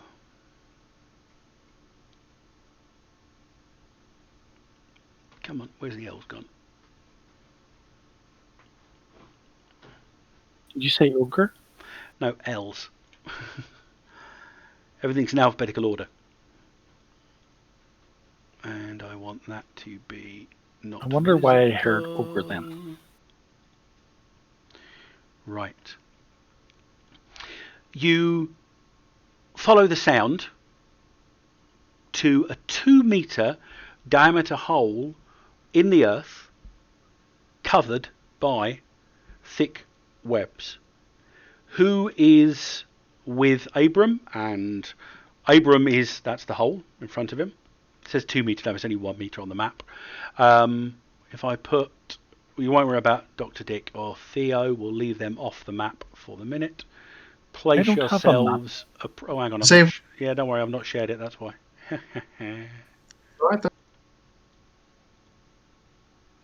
It's funny that you're telling us to go somewhere and we're going, what? Where is it? I don't know. And feeling somewhat in their element. Spiders. Yeah, did you brought spiders with?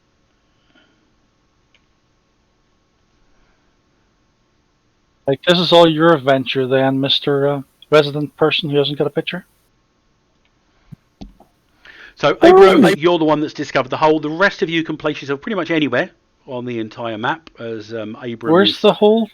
It's directly to the southwest of Abram. There's Abram. There he is, southwest. Okay. So the bit underneath it, that's actually underground. Okay. But the entrance of the hole with the green extra, so that's all underground there. So you all stood in front of me. I've only just found it, but so you lot you're on the surface at the moment, Dr. Hemlock. I'm not there. Oh, somebody else has moved you. Right, okay. It was just moved because someone else moved. At the top of the hole, Abram, you can clearly hear a voice from within calling out, Croft! Croft! Croft! Do we know what Croft means? Was it like you written can, in that anybody book? if anybody had a look at the book, you can give us a roll. What was the kill's name? Or you can quickly skim through it. Where is it? Which roll? Which Well, you don't need to make a roll. If you've got the book, you can quickly rip the book out, and apparently it means help in Leopard Warrior. Oh. There's no... No, there isn't. There's no prop for that. They're separated within the pages. Right. There's quite an extensive lexicon. There's maybe about 70 or 80 words that have been put together. I think it might be one of the tiger people or whatever they were. Leopard Warriors is what she Tidy calls people. Leopard Warriors. Tidy. Leopard Warriors. By the way, Tiger. Are you being sneaky, or are you not being making any attempts to be quiet? Let me have a look at my skill.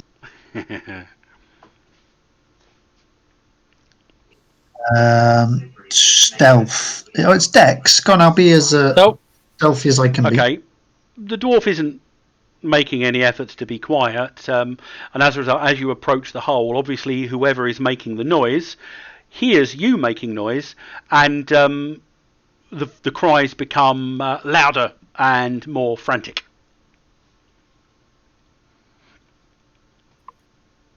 Always get the dwarf to do stealth first, because that way you know if you're going to fail. He has a point. I'll head in to try and. The hole leads straight down into darkness. It's roughly 2 meters in diameter, but protruding rocks are jutting from various places in the wall make it a tight squeeze. But which means you only can go in one at a time. But it does mean that it's quite easy for you to make your way down. I go down because I can see in the dark. Can Dwarf go first then? Dwarf, get down here. Somebody needs help. Sorry, everyone jumped in front of me. Well, you're already in that situation. You find a male individual cocooned in thick webbing. There's not really much room to move around here, and he sees you and he's yelling out, "It's Croft, Croft!" Other words you don't understand, Croft! And his eyes are rolling around the place. However, as you move down towards him, give me a find check. This is where we triggered the spider trap. Dwarf, keep an eye out around us. Look for the spiders. Keep an eye out for Spider Pig and Spider Man. Spider Peak. Does whatever a spider 10. can. Difficulties are 14s in this instance. Oh, that was so close. Just I've only had a +3 fang. I can swap. I can give you second wind. Or step B. What is step B? It's Step a dramatic B means- skill resolution. Oh, Okay, instead of doing step B. Your willpower. as you're down the second hole, window. similar to what that looks like, a couple of things happen, and we go into combat rounds. Abram, from beneath the cocooned figure, legs and mandibles thrust out and begin to attack your feet. And Dr. Hemlock, something large drops down from the treetops and goes to grab you as we enter combat with some ambush spiders. Arise! Than regular spider. Yeah, it's +3 on his find check, by the way. However, they did get surprise on you. So the first round is from ambush. I just need to double check what that's doing. There were ambush. Yeah, you're all flat-footed, and they are going first. I just need to draw another card until they get the first go. Would the +3 to my fang make any difference? No, not in this instance. Okay. You'd about find. I thought you said it was 14. I would have had 16. Yeah, but it's kicked off combat and that sort of thing. So we'll say Durak isn't surprised. Then he saw the thing moving in the darkness. What that basically means is, you guys can't play cards into your pool for the first round of combat, but Durak can. I need to find one. You need to give him the second wind. This is where the problem is with these cards. There we go. That's better. Sprint for it. That's where we're starting. So they're going first.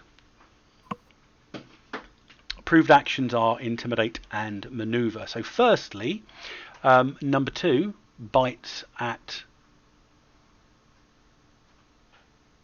Abram's feet. I keep closing the spider stats. Don't want to do that. Number 2 wind was it, by the way? Can we bring them close together so the Molotov cocktail? Well, you'll have to try to do that.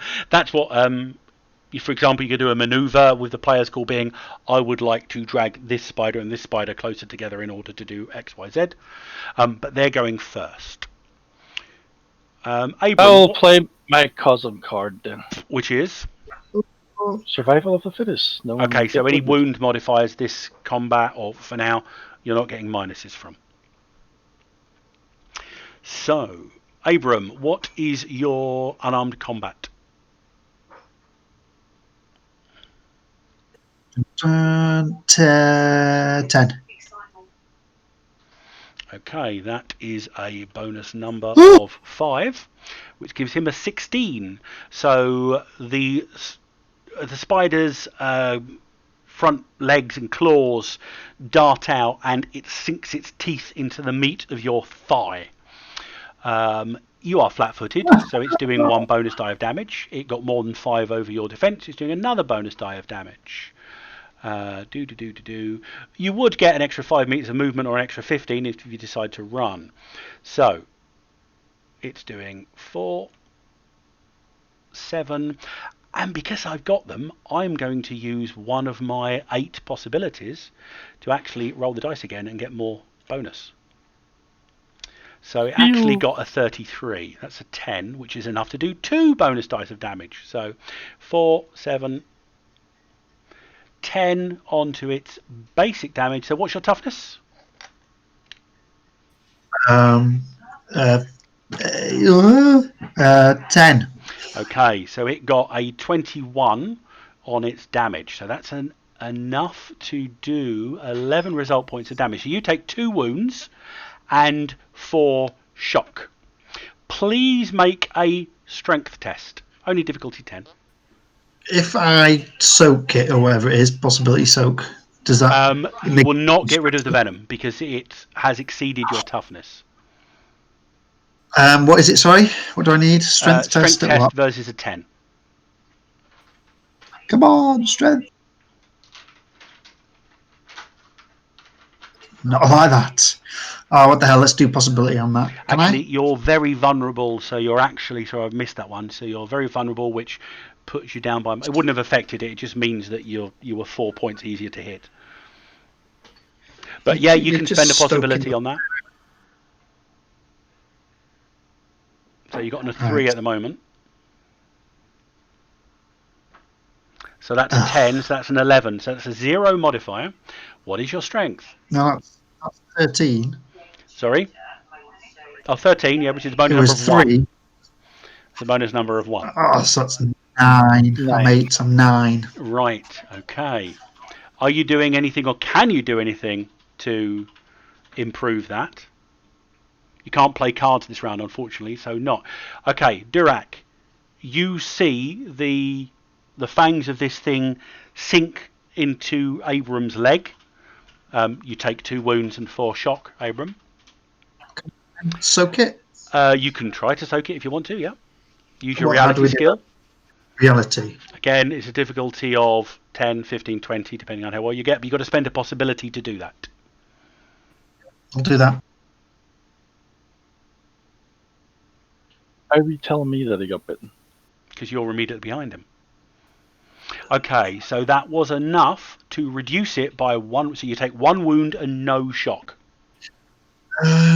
So if I spend a possibility again, I can up that and potentially reduce the wounds altogether. Potentially, I think you can do that. Let me just double check. I thought there was a limit on how many possibilities you could Yeah, do. no, but in theory, you can spend 1 on the reroll. Let's make it interesting at the moment. Say you don't, because you're going to be. It's not really what you're going to get in a minute anyway. But let's double check. We haven't done this in a while, so let's just double check on soaking. Drama deck, rounds and turns, conflict line, actions, damage, healing, soaking damage. Right, soaking does not restore existing shock. Yes, pull second, win 56 from the thing and put it your ones, because I'm going to delete it. Yeah. I'll have to double check the FAQ. I'm going to say at the moment that we're going to say no, just to be mean at the moment, okay?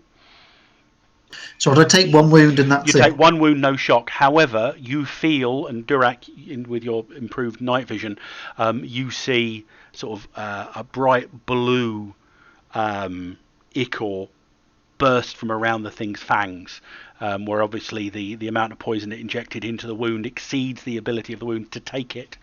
And Abram, you feel your leg begin to seize up, and within seconds the neurotoxin, Scanlan's just connected, the neurotoxin has basically paralyzed you. Good. Ambush The whole spider of him, number or 1. just the Oh, leg no, of just he goes stiff. He goes completely paralysed. Ambush spider number 1 drops down behind Residence, who is also very vulnerable. This is gonna be a Yeah, I'm quick going to use game. one of my possibilities on that as well. I'm being mean. So that's at least a 10. They can't spend possibilities to soak, though. That's a bonus of 2. Its unarmed combat is a 15. What is your, in this case, unarmed combat skill? -4, because you are very vulnerable for the round, as you are flat-footed. My own combat skill is probably shit. Probably or Probably. Okay, I'll put Theo on the map as well. Somebody can explain to him what's going on in a minute.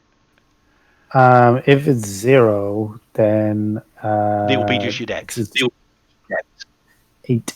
So an 8 versus a 15, it gets an extra bonus die. So on you, it's also getting 1 bonus die against a flat-footed foe and an additional bonus die. So I'm rolling 2d6s. It does 5, 14. What's your toughness? What is my toughness? It's your strength. Oh, sorry. 6. Plus armor. Plus any armor, but you haven't got any armor. No. 6, you said, yeah?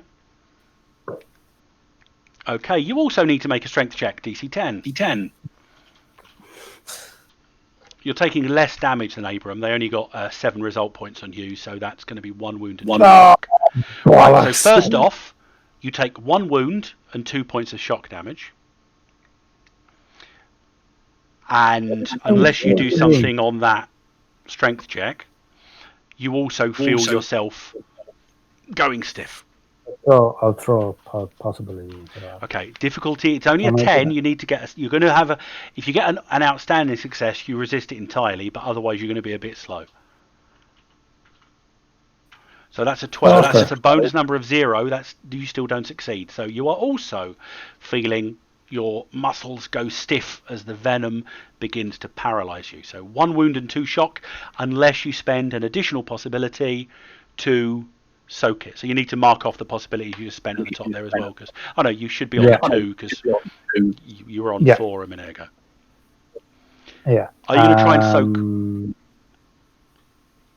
What am I rolling on the soak? If you spend a possibility and roll your reality skill, because when you're soaking, you're actually subconsciously sorting through the variant outcomes to find the one where you didn't take damage. I can do that. You can do that. So that'll do. A bonus number of 1 onto your reality skill of? Sorry. 11. That's good enough. So on a standard success for a soak, you will get rid of 1 wound and all shock. So you're still paralyzed, but for some strange reason, you didn't take any damage. Cool. Okay, so am I just not doing anything next round? You are paralyzed for a period of time. Cool. Grant. The arachnobots can still they can still. They will take actions in defense of their master if need be. Skellen, have you joined on here as well? Can we hear Theo? I'm here. Excellent. Glad you could make it. We need to because a spider drops out of the trees. These things are about 1.5 meters across, by the way, and half as thick. Each of their legs is 1.5 meters long. Sharp, spiny fangs protrude from their elongated heads. You are flat-footed as this thing drops out of a tree and just runs towards you. What is your unarmed combat -4 as you are flat-footed in this first round of combat? Combat -4 is 4. They don't need to roll again on that because a -2 is an 11, which still beats your unarmed combat by a 5. So it leaps onto you and sinks its fangs into your torso, delivering. What did I roll? 2. What's your toughness? My toughness, including armor. 7. Sorry, let me just check my armor. I've got a 3 armor, so it'll be 10. So 10. It's only 1 result point of damage, but it is still enough to do 2 shock, and it still exceeds your toughness. So again, it seems to scratch down a chink in your armor, but again, you just feel something pulse under the skin as its venom injectors cycle, and you can just feel numbness beginning to spread up your left side. Make a strength check, standard DC 10, to see if you can be the first one in the group to resist the paralyzing venom. oh yeah, I'll do that easy. Okay, maybe not. You can spend a possibility. Oh, by the way, your possibilities are reset to 3, and Durak successfully played a glory card, which means you're actually beginning with 4 possibilities. Yeah, don't tell him about that 5 XP you got earlier. So And you've got 5 XP from earlier. Oh, told you not to tell him. Oh, very good. I'm definitely going to spend a possibility then. It's a good idea. Roll that again. That's at least a 10. So you're going off with a 19. A bonus number of 6 onto your skill of 7 gives you a 13. So you have succeeded, a standard success. You are, however, still feeling, literally the numbness has spread down your left side, but you're not paralyzed. You are very stymied while the venom is in effect. Okay? And I'll let you know when that runs out. Well, the ambush spider's well and truly ambushed you. It's now your goes. Very spent. Okay. We have them exactly where we want them. So, Abram, you go first, and how many people are frozen? don't move. It's all part of the plan. Yeah, Abram doesn't move. Dr. Hemlock stays exactly where he is. Everyone else can decide what order they're going in. I will hop over to Theo and engage the spider. No problem. So I will do this. Is there a map, by the way? And are we I recording? will. Yes, it I'm is, and there recording is. on this side, don't worry. Yeah, don't worry. What is needed? Your difficulty to hit them, their unarmed combat, which is their defense at the moment, is a 13. Okay, I spend the possibility.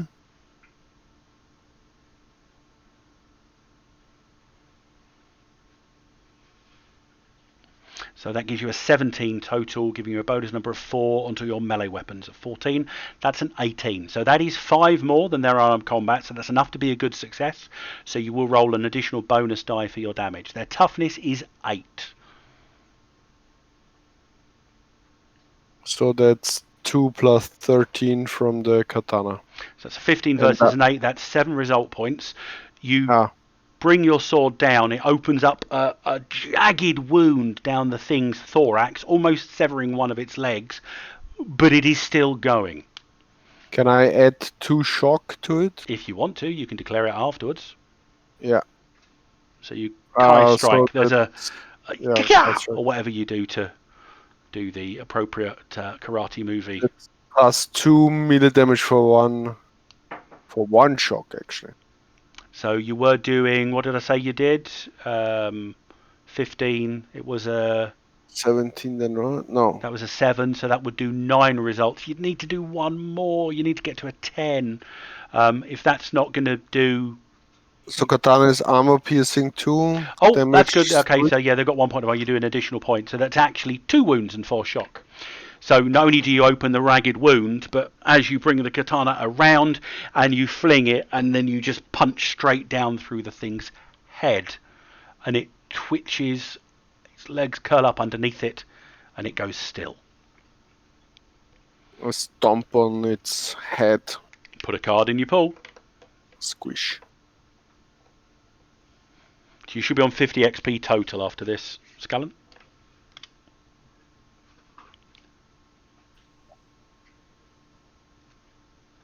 Who's following from... I think I will go next. Now, I think the guy in front of me is perfectly safe. I don't have to worry about him at all. He's also quite difficult to get past. Push me out of the way. You're fine. Well, I was just told I can't get past you, that's what I mean. Push me out of the way. I said he was difficult to get past. I didn't say he was impossible to get past. No, there's Just two hold people in still. front of me. If you look on the Yeah, the picture. other one's sort of hanging from the ceiling in a cocoon. So the creep is actually attacking from beneath it.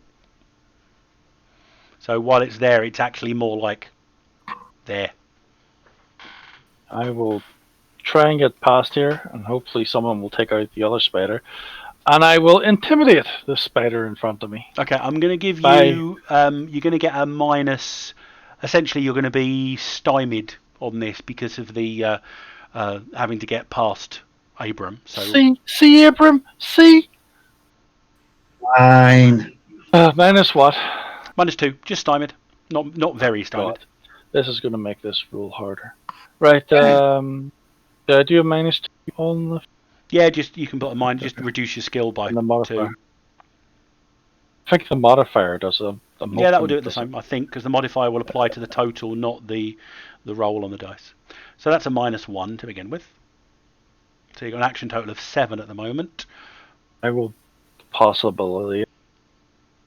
Well, by the way, before you roll, what is your... Obviously, an intimidate, if you get a standard or a good success, it becomes stymied or vulnerable, or very stymied, very vulnerable. But if you get an outstanding success, it's player's call. What is your player's call for this situation, as you're screaming at the thing?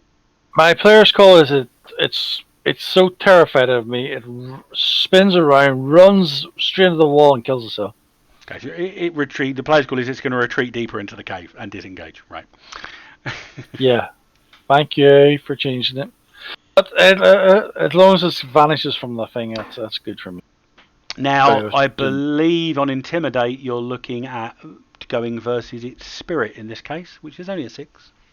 14 plus 9 That's a is 23. 23. Bonus number which of 8. Is 8 plus 8, 16.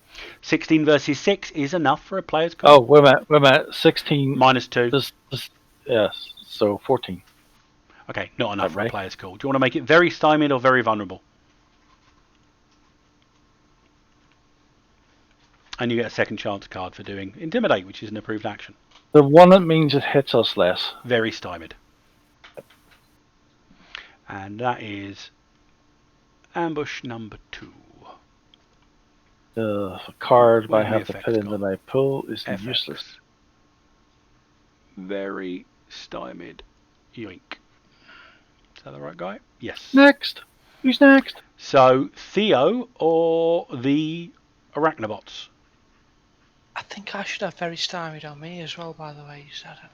Yes, because you're under the effects of venom.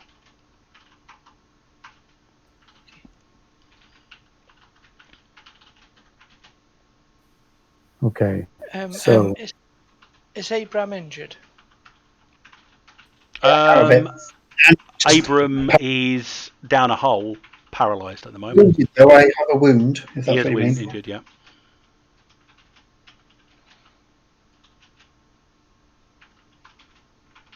You have a cure poison thing. Cure paralysis. Paralyzed.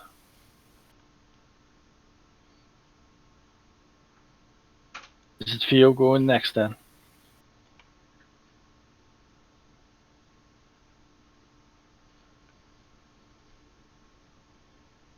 I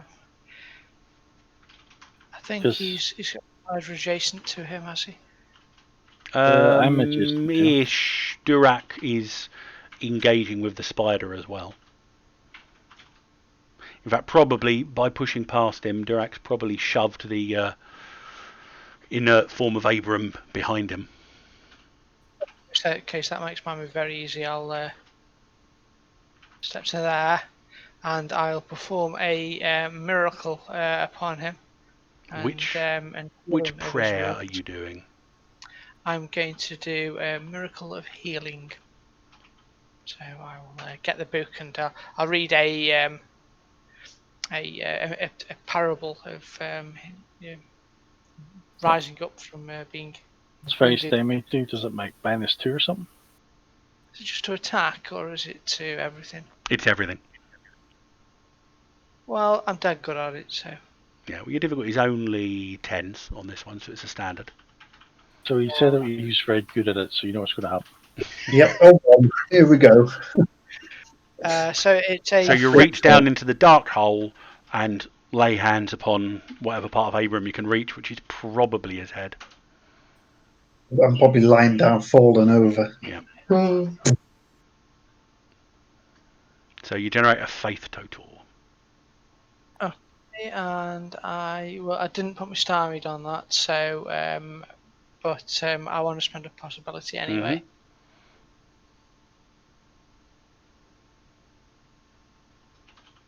That's at least a 10, so that's a 16, giving you a bonus number of 3. Onto your 15 faith minus the 2 is... Minus 4 is very stymied. Oh, 4, right. Your faith 15, that's really cool. That's quite a high skill. So you got 14 then. So, sorry, my total looks 14, is it?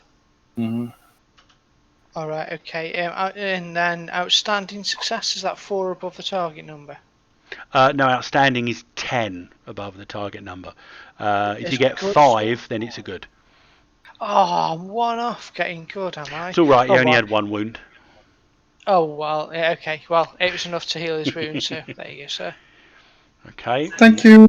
Well done. So a paralyze doesn't remove the paralysis, unfortunately, but you do see the rent in his trousers is still there, but the ragged wound with this bright blue venom dripping from it.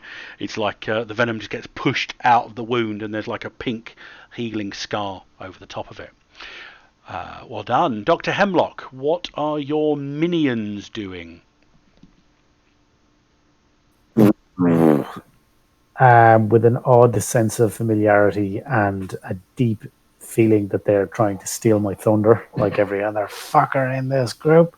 They are going to attack the spider that has just paralyzed me. So they scutter over to you, standing defensively over your prostate form. Are they going to do mob attack again? If they are, it's just versus the spider's defense of a 13, and they're going to get you make 1 roll, but you're getting an additional bonus number of 1 for the mob attack. Fuck.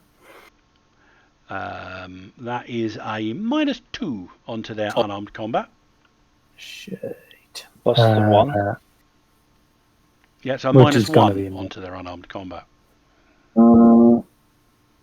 I haven't been? Have we been able to put things into our pool? Not at the moment, because you're still in the first round of combat and you were surprised, so you can't play cards in the first round.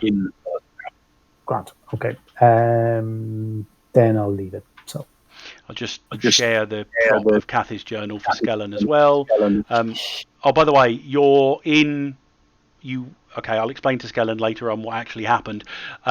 You're somewhere deep underground at the moment, just so you know. Okay, yeah, no worries. Explain to me later. It's my fault being late. I'll pick it up. I'm paralysed. Okay, they valiantly make the spider back off, but they aren't landing any particular blows. They seem to be a bit confused fighting something with more legs than they've got. Louder than words.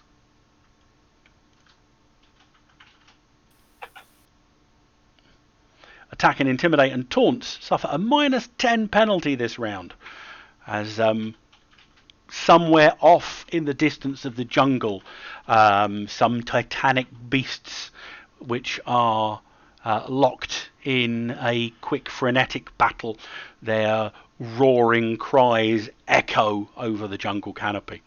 Heroes, go first. You guys go first. Attack and intimidate. I'm doing an all-out attack on the spider in front of me. Okay, don't forget you'll get an additional bonus die of damage if it is I successful. did not forget, that's why I said it. Okay, so what's remember what that does? attack, You get a by the way? +4 to your melee or unarmed attack, but you will become very vulnerable. That's fine. Right here.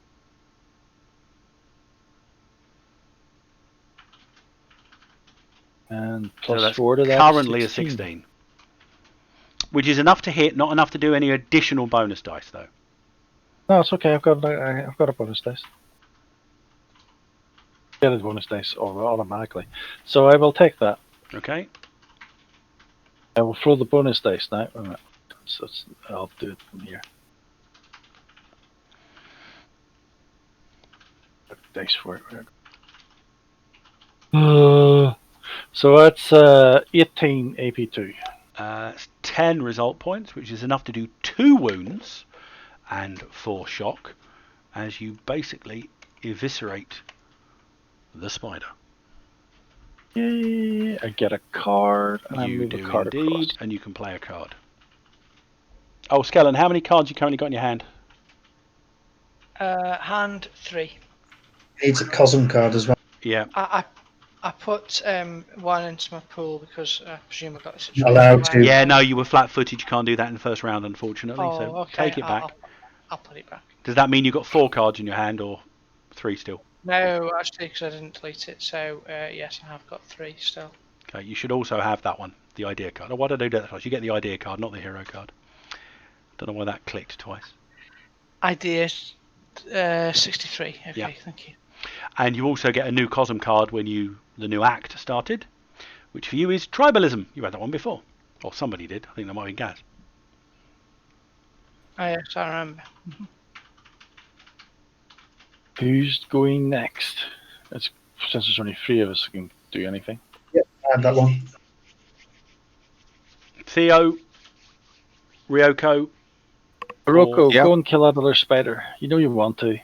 Sure. I will lop over. You lope over and get involved on what seems to be the most chaotic and frenetic fencing match you've ever seen. Because there's at least 4 things that would count as rapiers fighting off at least another 4 things that would count as legs. It's quite a complicated fight going on. Okay, well then I will try to approach it from an angle perhaps where I'm not in the thick of it. Yeah, no problem at all. Alright, so melee. Oh, oops. You doubled as It was well. double That's all right. hit, okay. First one, you're on a 10. Your difficulties are 13s against this thing. So possibility, and we'll do it again. That's at least a Oh, 10, well. so that's a 15, giving you a bonus number of 2. So add that to your melee weapons. 2 to melee weapons, which is 14. Which is enough to get over their unarmed combat of 13. What's your base damage? 13. 13, that's a 5 result, so you're doing 1 wound. It's not dead, but it And is. plus 2 with Sky Strike. That will only give you an additional. That will take you from 5 up to 7. You need to get up to a 10 in order to do extra. Then I won't do it. Kai Strike's best for you when you hit the 8s or the 9s or the 13s and 14s, because then it punches you up to the next level. Alright. But you've attacked, so you get a card. You can play a card into your pool as well. It just can't be this one. Have a glory card. But you've certainly drawn blood on the last combatant. Father Theo or the brothers Arachnobot? Who's going next? Arachnobot? Yes. Okay. Shoot them individually, you have a better chance of getting it. A +1's not much. Okay, fine. All right, Spider 1 will take it. We'll try and take a shot. Okay, at him. roll a bonus number. Your difficulty is against a 13, so I think at least if you get a bonus number of 1, you're at least hitting. That Nope. one didn't hit. Second one. That one might have done. That's a bonus number of 6. Cool. So that will make it an 18. 18 is enough to get 5 over their unarmed combat, so roll a bonus die of damage to add to their. I think their base damage is 10. So that is 2d6. Yeah. No, 1d6. Just 1. Ooh, it's just 1. Unfortunately, they don't have trademark weapon. But that takes it from a 10 to an 11, which is still toughness 8 is 3. So it gives it another 2 shock. It does appear to be a bit woozy, if not almost dead. And you did attack, and they're on your side, so I'm going to be nice to you and go, oh, no, they don't have cards. So no, you're not going to get the approved action for those guys. Oh, villains go. It wasn't Theo hadn't gone yet, had he? Yeah, Theo hasn't gone either. Father Theo. Okay. I don't know what I can do actually. Just go over and hit that You have a stupid shotgun. double spider. Oh, I could try and hit it. I can't shoot it because I might shoot my friends. Club it. I'll club it. Okay. Step forth and. You've got club, that staff, haven't you? You're still carrying it. I have. Yes. So melee So- weapons versus a 13. Now we say you've been to a club in the living land. I'll Clubbing. take that. I'm not that good with it, so I'll take that as a miss. If it, Okay, that no doesn't problem. And I'll hit. So I've stick. got a We'll stick Zergo now. with the one. Yeah, it is. There you go. should still be very stymied, by the way, John. Yes. Has it gone off? Oh no, it's still on there. Very stymied. Okay. The duration's a bit weird. They don't actually count down on this rule set, but we know it's there. It, however, ambush spider number 1 is not very stymied, but it is wounded, so it's getting a -1 on whatever it's doing here because of its wound penalties. You guys, by the way, don't suffer wound penalties thanks to Durak's Cosm card that you played earlier. It's probably going to lash out at the one that's hurt it the most, which is Ryoko.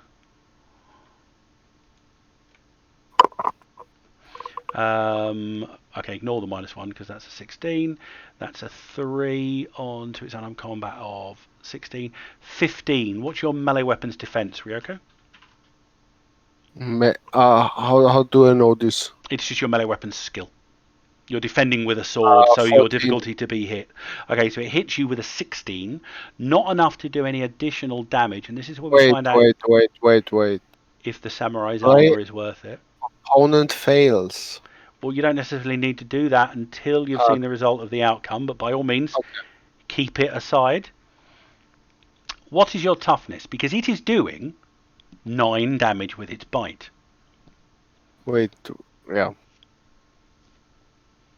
Never been hit, so. Indeed. 30. Okay, so it leaps at you.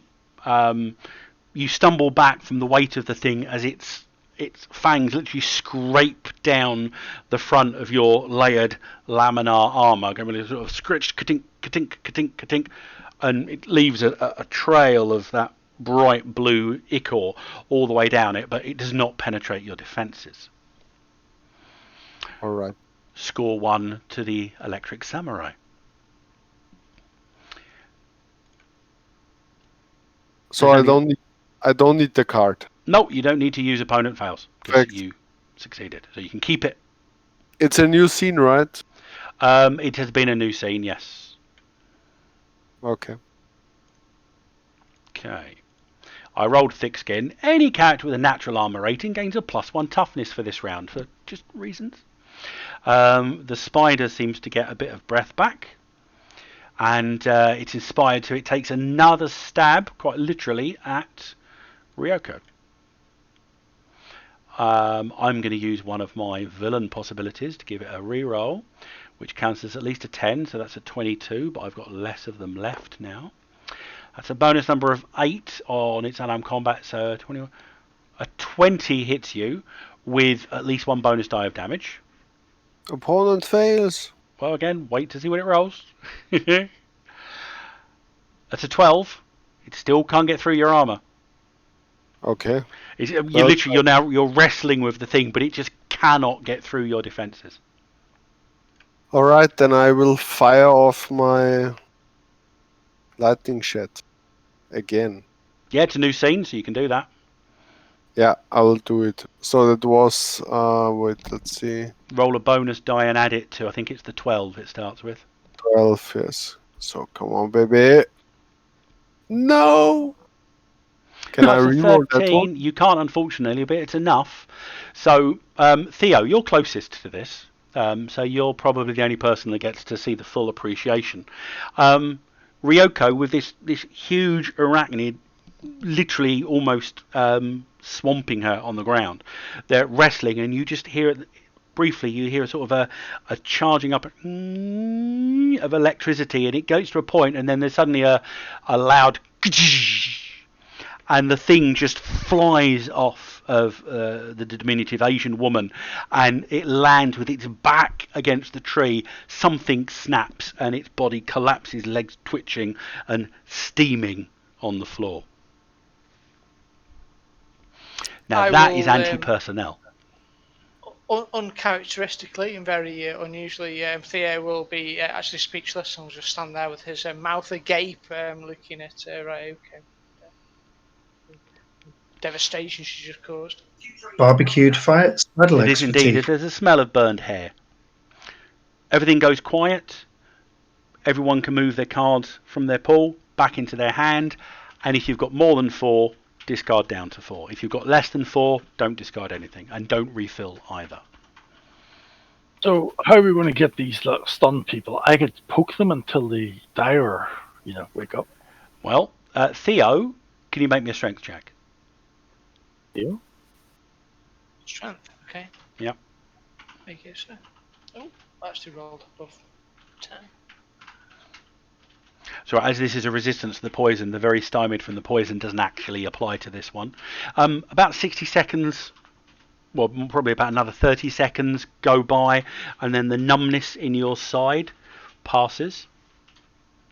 Your colleagues, both Abram and Dr. Hemlock, are paralysed for the better part of the next hour.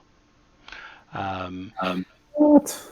Durak, you spend some time cutting Putting him in down. different positions. Oh, right, cutting things, right? Yeah, you spend your time cutting down the individual that was strung up. He's a regal-looking tribal fellow, cinnamon-coloured skin. He's looking a bit woozy, but does appear to have various regalia upon him. He's wearing a leopard skin cloak, the head of which goes over as a sort of his brow, but you can see that various precious stones have been embedded, giving him a sort of not a crown so much as just some kind of regalities of office. And he once you get him down, he looks down at you, like surprised at seeing what you are. Looking at some of the others, he looks down at Abram, and then looks around, and he points at one of them and goes, "Marshal." I think he wants us to eat them. No. Look up that book. Oh, he's paralysed. I can try recover and the get book the if you book want. off him and have it open it and see what I can translate from him. The pity it wasn't Dwarven, because I'm better at language Dwarven runes.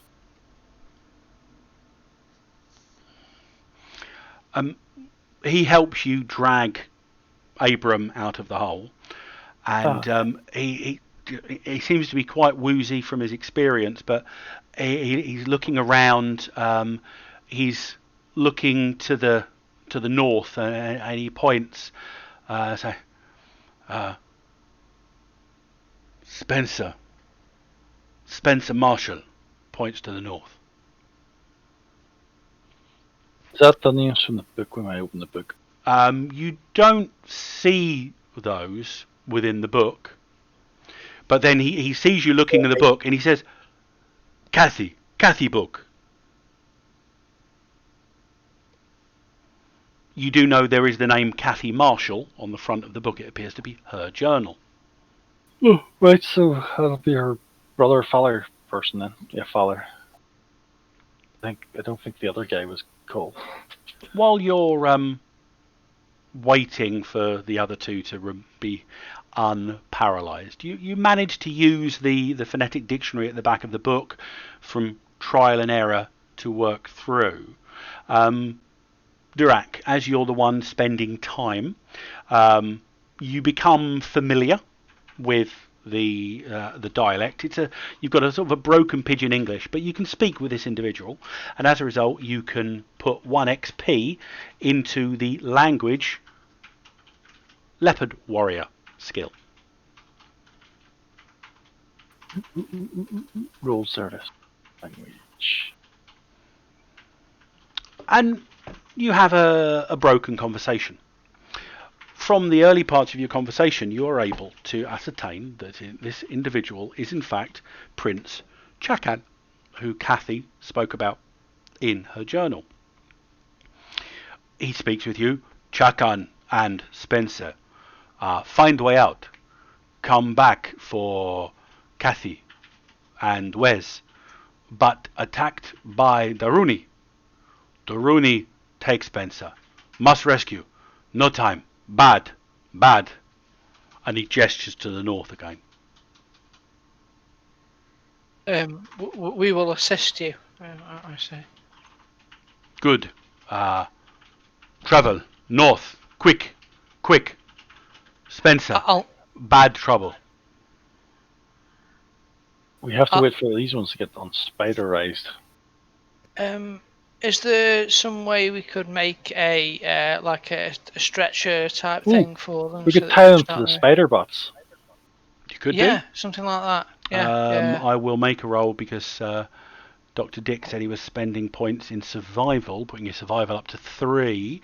That gives him a 17. That's a 19. In short order, using a combination of liana, some of the stickier webbing that you've got, you were able to build a couple of makeshift travois, which you were able to connect to the automata. Then you realise that the automata aren't moving. Folk. At which point you realise that, well, they won't move unless Dr. Hemlock tells them to, and at this moment in time it would appear that he is incapable of telling them what to do. So you detach the stretchers and between you begin to drag them through. Prince Chakan is able to help, but he seems to be suffering from his ordeal, and he tires quickly. And then he asks you, where Kathy and Wes? What? The path led here. They're here somewhere. Do you tell him what you found at the camp? Yep, and the path and the footprints going here. Okay, he says, you give him the full detail of what occurred, including what you managed to discover with your exemplary tracking roll. Lizard men no live Meretica. Must no way out. Spencer no way out. We save Spencer. He show you way out. If Kathy was taken by snake, they safe for now. Serpentos, slavers. They alive. Save them next. No time. Spencer now. Bad. Spencer now. But didn't the footprints that were from Koref come here? They were coming in this direction. In fact, you're tracking. You can see the tracks that you were following continue through this grove, and you can also, once you get past that point, you can see that there's similar tracks coming back in this direction, which you can only assume was what brought Prince Chakan here. In fact, again, with the residue of your roll, you see something you can't explain. So the tracks you're following continue north. Okay.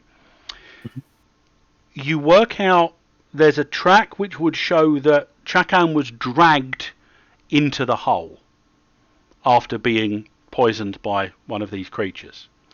However, about 20 meters north, you can see where he landed and was dragged. So there's an impact point, and then he was dragged from that impact point. There are no tracks leading to that impact point. Try and get him to explain how that happened. Daruni. That's all he can say. He says words that you don't understand, but the one word that he can say is Daruni. The words he's saying, you can't find an equivalent within the book. Okay. He does some kind of pantomime, but you really can't work out what it is he's doing. Can you spell this, the Rooney word? Can I spell it? Yeah, I mean, it's phonetically written Darooni.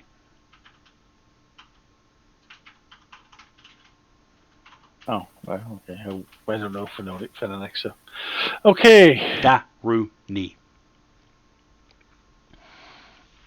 So he leads you north, walking along the river that he calls Tall River, for several kilometres. Tall river. The sun, when it is visible,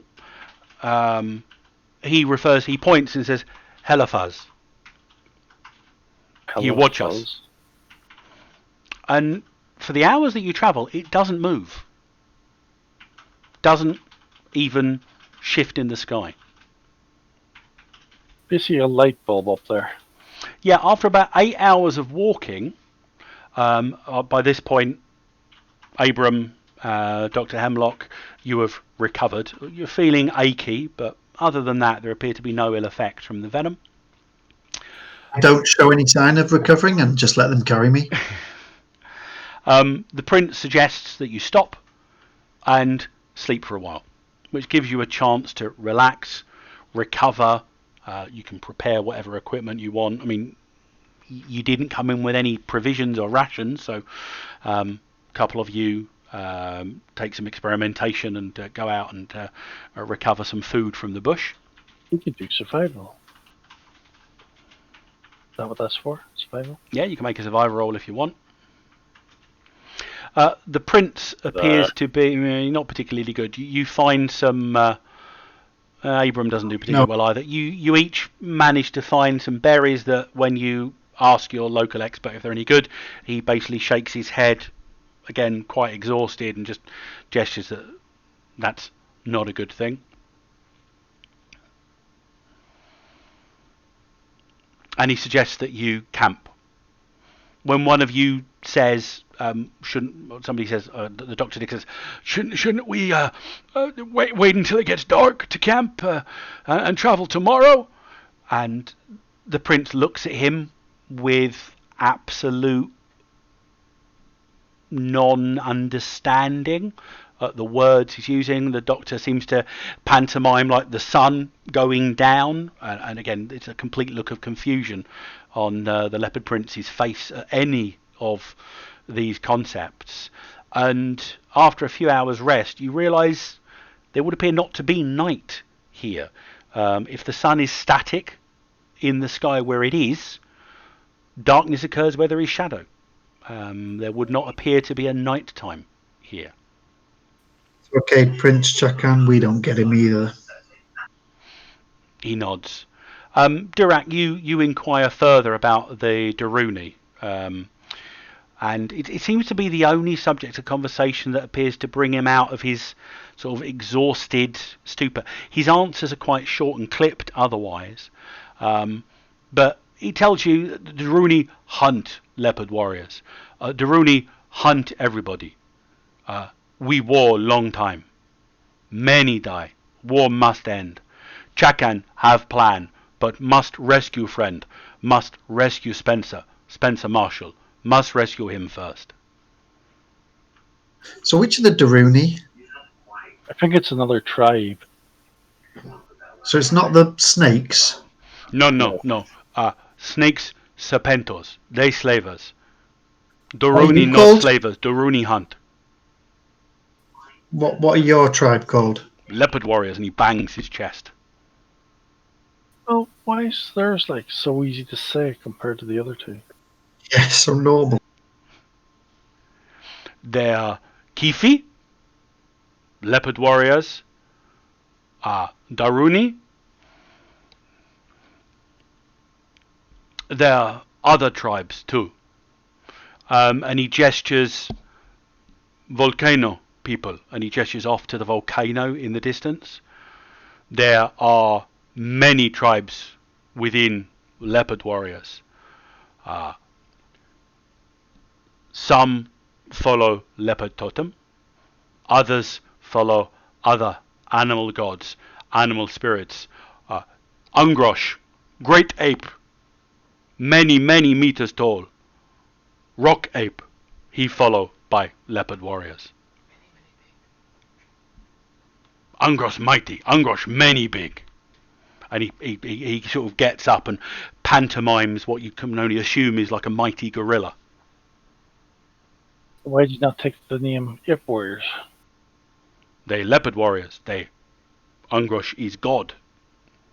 Yeah, but why did you not become the Ip Warriors? They leopard warriors. They hunt leopards. Oh, well, okay. Well, that makes more sense than what you've been saying lately. And then he gestures, Serpentos, take Cathy Wes, and he gestures towards the volcano. Fire Is that mountain. where the temple is? No. Temple, and he looks around. He gestures off towards the center. Ohibi Temple. Far. Beyond Heliphaz.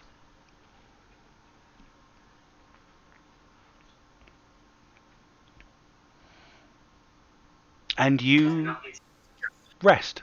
And that's good, Ryoko, because we come to the next scene, which is Riverwalk. And we'll leave it there for this evening. You are in the land below.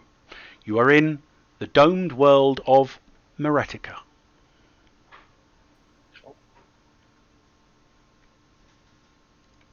I'll just share. Cool.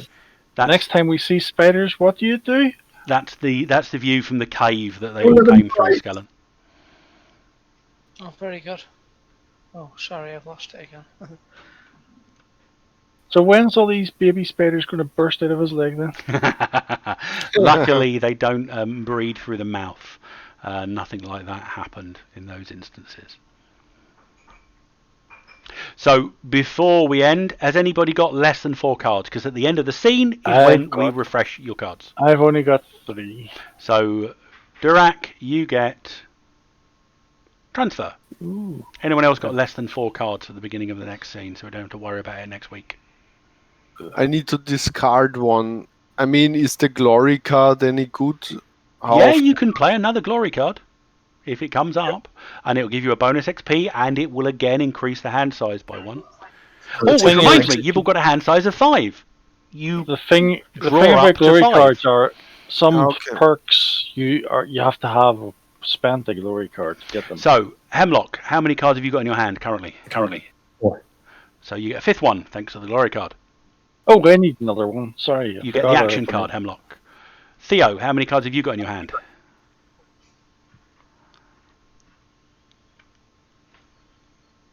So I'm fine.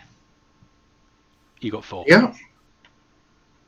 So, All right, guys. Good night. Good night. did I give you your 5th card? I'll do it for you, don't worry. I already had 5. Okay, cool. So, Theo, you've only got 4. So you get willpower. You. I've dragged it. Oh, we both dragged it in. Don't worry, I'll delete. You delete one of them. Abram, you've got 4. So you gain a hero card. Oh, very nice. Durak, you've also got 4. You gain another willpower card. And Residence, you've already got that one.